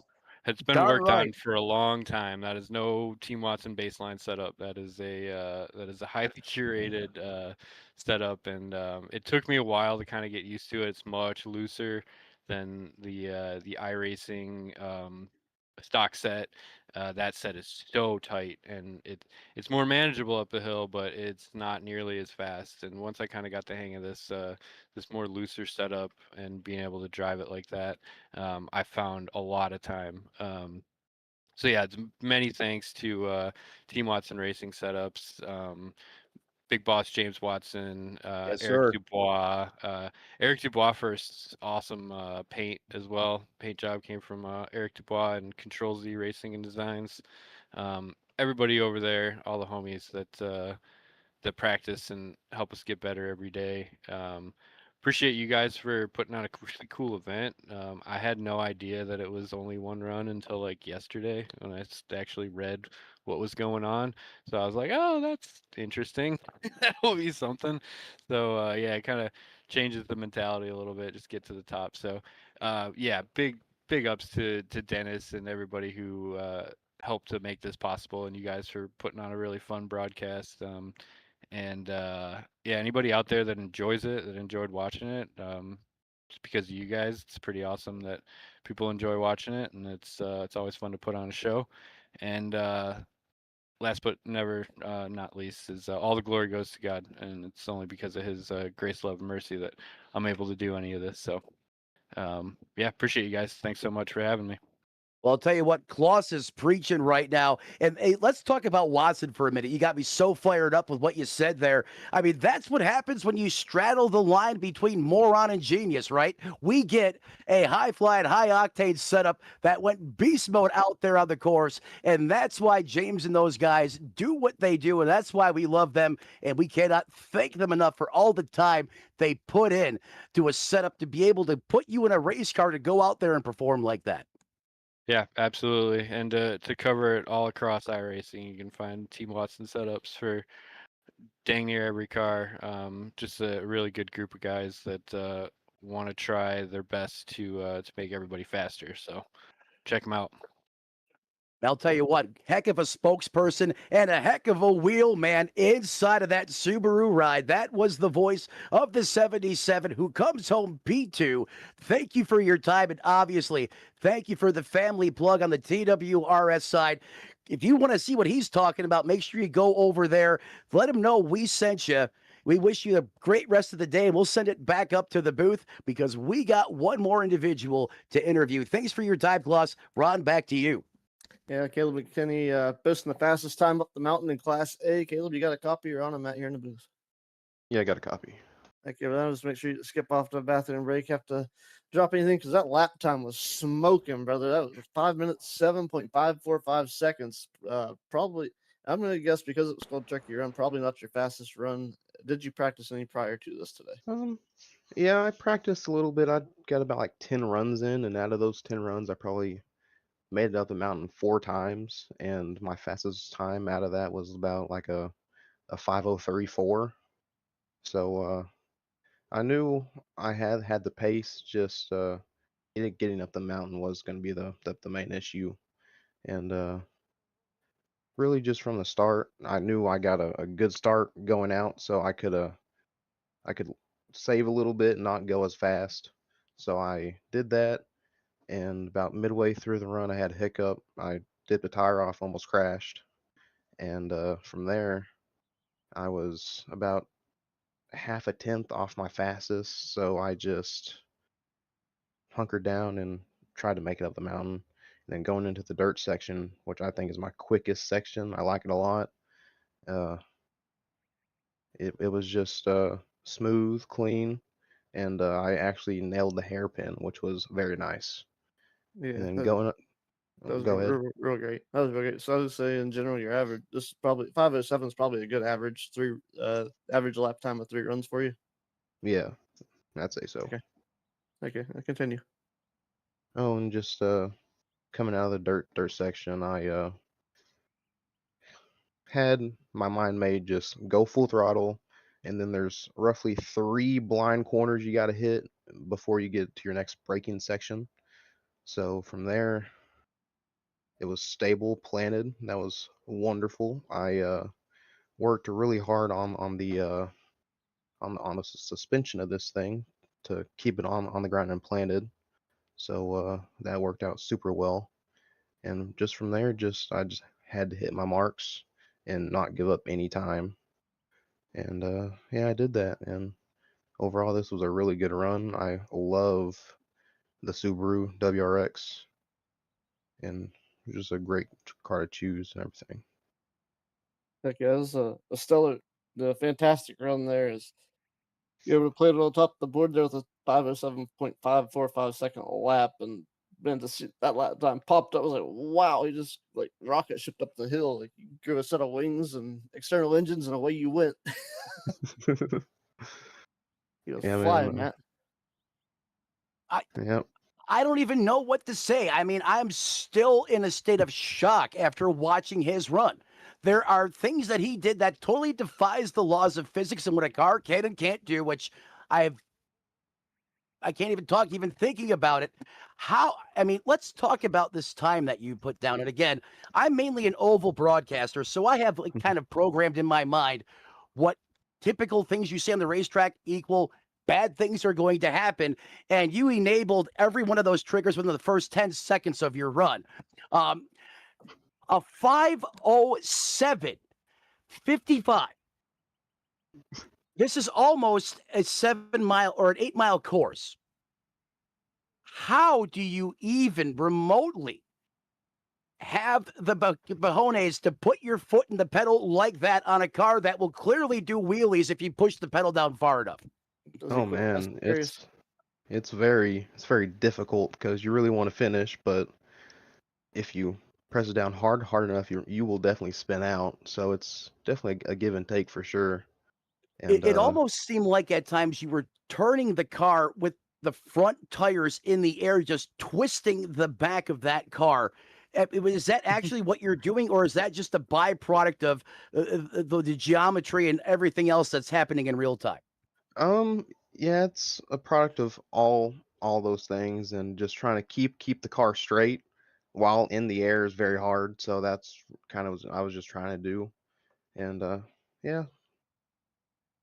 How much seat time do you have on the rally side of things? I'm just trying to gauge, how much experience you got. Like I said, this is really a first for me today. Mhm. And my God, am I missing out? Holy heck. Like as soon as this is over, I'm going to go out there and I'm going to try this. I'll probably be dead in the first 1,000 feet, but still, it looks that much fun. Oh yeah, for sure. So really, for me, practice on this started like December 2nd. So out of all those days, I practiced at least every 2 or 3 days. Out of well, two or 3 days a week, and in those sessions, I roughly get about 60 or 70 runs in, and though 60 or all 70? yeah, and all Sorry those to are cut not you off. making it to the top. So probably about 25% of those I make it to the top. Just seeing how the bumps affect the car and adjusting the suspension and using the bumps to your advantage. Because if you I was kind of braking with the bumps, so it kind of didn't I didn't lock up, and I saw that braking with the bumps improved your time over the run instead of braking against the bumps. It almost seemed like it's funny. I should say it's funny. It's ironic you mentioned that because it almost seemed like you were in sync with the racetrack. Like you had this harmony between yourself, the car, and the pavement. And it was a thing of beauty to watch as it was exhilarating as you just attacked everything Mountain Washington had to have. And, you know, obviously that is some extreme dedication to the cause, to the craft. Just listening to what you said, the amount of time that you put into this. So it goes back to the old rule, which is still tried and true. It's all about dedication, seat time, and how much you put into it, you will get out of it. And clearly, that couldn't have held true more watching you just go out there and put on one of the greatest performances I have ever seen inside of the broadcast booth. That was incredible to watch, Caleb. I don't have the words to describe it. I'm sure I'll come up with it later on, but what a performance from you start to finish. I mean, I've never seen that many highlight reel moments over the course of 5 minutes and 7 seconds in my lifetime. That was truly a spectacle to watch. And don't get me started about that jump at the end. Oh my God. I mean, that was like like the X Games, big jumpy trucks, dirt bikes, Nitro Circus. It was amazing. I want that for a clip on my channel. I'll buy it from Andrew if I have to. That's how good it was. Before I cut you loose, man, who do you want to thank? Who helps you get it done? And hopefully Ron has a spatula so I can scrape myself off the floor over here. The floor is yours. You're the Oh, one for can't sure, go out to man. McDonald's parking lots. You can go. They can bring you a spatula. Let's make a phone call. Yeah, man, I'd like to thank Dennis Kane for sure, because without him, I wouldn't be here. And I'd like to thank the Mid-Atlantic Racing Series for all they do, and along with y'all, because this was an amazing broadcast from the B class all the way up to the A class. So big shout out to y'all. I'd like to Appreciate give that. a shout out to Tristan Ship and Dominic Barbagallo for my paint makers. And yeah, that's it. I've lived his life about 300 feet at a time. Caleb McKinney picks up the fastest time in the A class today. And man, Matt, it's been fun calling this. It's been fun being here with everybody. Oh, I don't know. Rod, fun isn't even the word for me. It's been a blast here to be back here on Racers Elite Network next to my old partner in crime once again, just vibing on the airwaves with you. And I'll tell you what, let me just say this, and I'll be honest with you. When Dennis approached me with this idea, I initially said, man, what did he put in his cornflakes this morning? I'm like, this will never work, but okay, you have my attention. But he had so much passion and he had so much belief in putting this together and it being successful. That's really what sold me on it. And I had known Dennis a little bit, but I didn't realize how passionate he was about sim racing and how much time and dedication he put into, the sim realm at this level. And once I seen that, I was like, man, I got to do everything I can to help this guy because I truly believed he had something here that was going to be a grand slam. And that's exactly what it was. So once Dennis had the plan, then it's, what setup shop are we going to get to go with? And there was a lot of them. I'm not going to name names that wouldn't touch this with a 10-foot pole, but insert TWRS, a group of guys that I am so fortunate to have a relationship with. They are truly some of the best people in the setup shop and outside of the setup realm. You want to talk about people that are passionate, that will give anything a try, and if they agree to it, they're going to put everything they got into it. That's the guys at Watson that put those setups together today. They spent more time and time outside of the time that they normally have to make sure these cars could perform at the peak levels, and that's exactly what they delivered. And the byproduct was Caleb McKinney going out there and just destroying the visuals. Don't get me started with these guys, but that all comes from Watson. They put some serious boogie under the hoodie, and that's why I always tell people, what's in your car's DNA? If watching this broadcast today didn't tell you 10 million reasons why you need to be over there, we got a promo code here on the network. We'll give you a little more incentive, but why would you not come to Watson after what you saw there? That's passionate individuals giving everything they got to put a car out there that can perform at that level. And that's why I love these guys. Outside of that, Dennis, my God, you put together a heck of a show. What a thrill ride. That was probably the most entertaining broadcasting from start to finish I have ever been a part of. And I ain't going to lie, Ron, I had a lot of jitters at first because I typically don't do this kind of racing. There was a lot of unknowns, but sometimes you just got to send it, like Caleb said, and just hope for the best. And my God, this was a lot of fun. Got to thank all the partners, sponsors, Andrew Teff for having me back over here at Racers Elite Network. It's been a blast from the past being alongside you again. And then cannot forget about our silent but very critical producers, Mad Mike and what he does, Dakota, the mainstay of the channel. You guys, they're there every single night just about, on every special event or league Racers Elite has. They did such a great job on the production side today. It truly was a team effort from start to finish. And Dennis, man, you made it happen, brother. This was awesome. I hope the broadcast translated the excitement and the energy. I don't know about you, Ron, but I need a break after that, man. This was one heck of a show, and Dennis did such a great job putting this together, and couldn't do it without Watson, of course. And just everyone going to the next level to make this happen. It's been quite the ride. Yeah, it's been quite the ride for sure. As this event will continue to grow, I'm sure if Dennis continues to do them, I'd be afraid to see more drivers show up for this due to the amount of excitement there was today. It's a little appalling to see all the stuff that goes on throughout that course, and the more drivers we get, the more exciting it's probably going to be.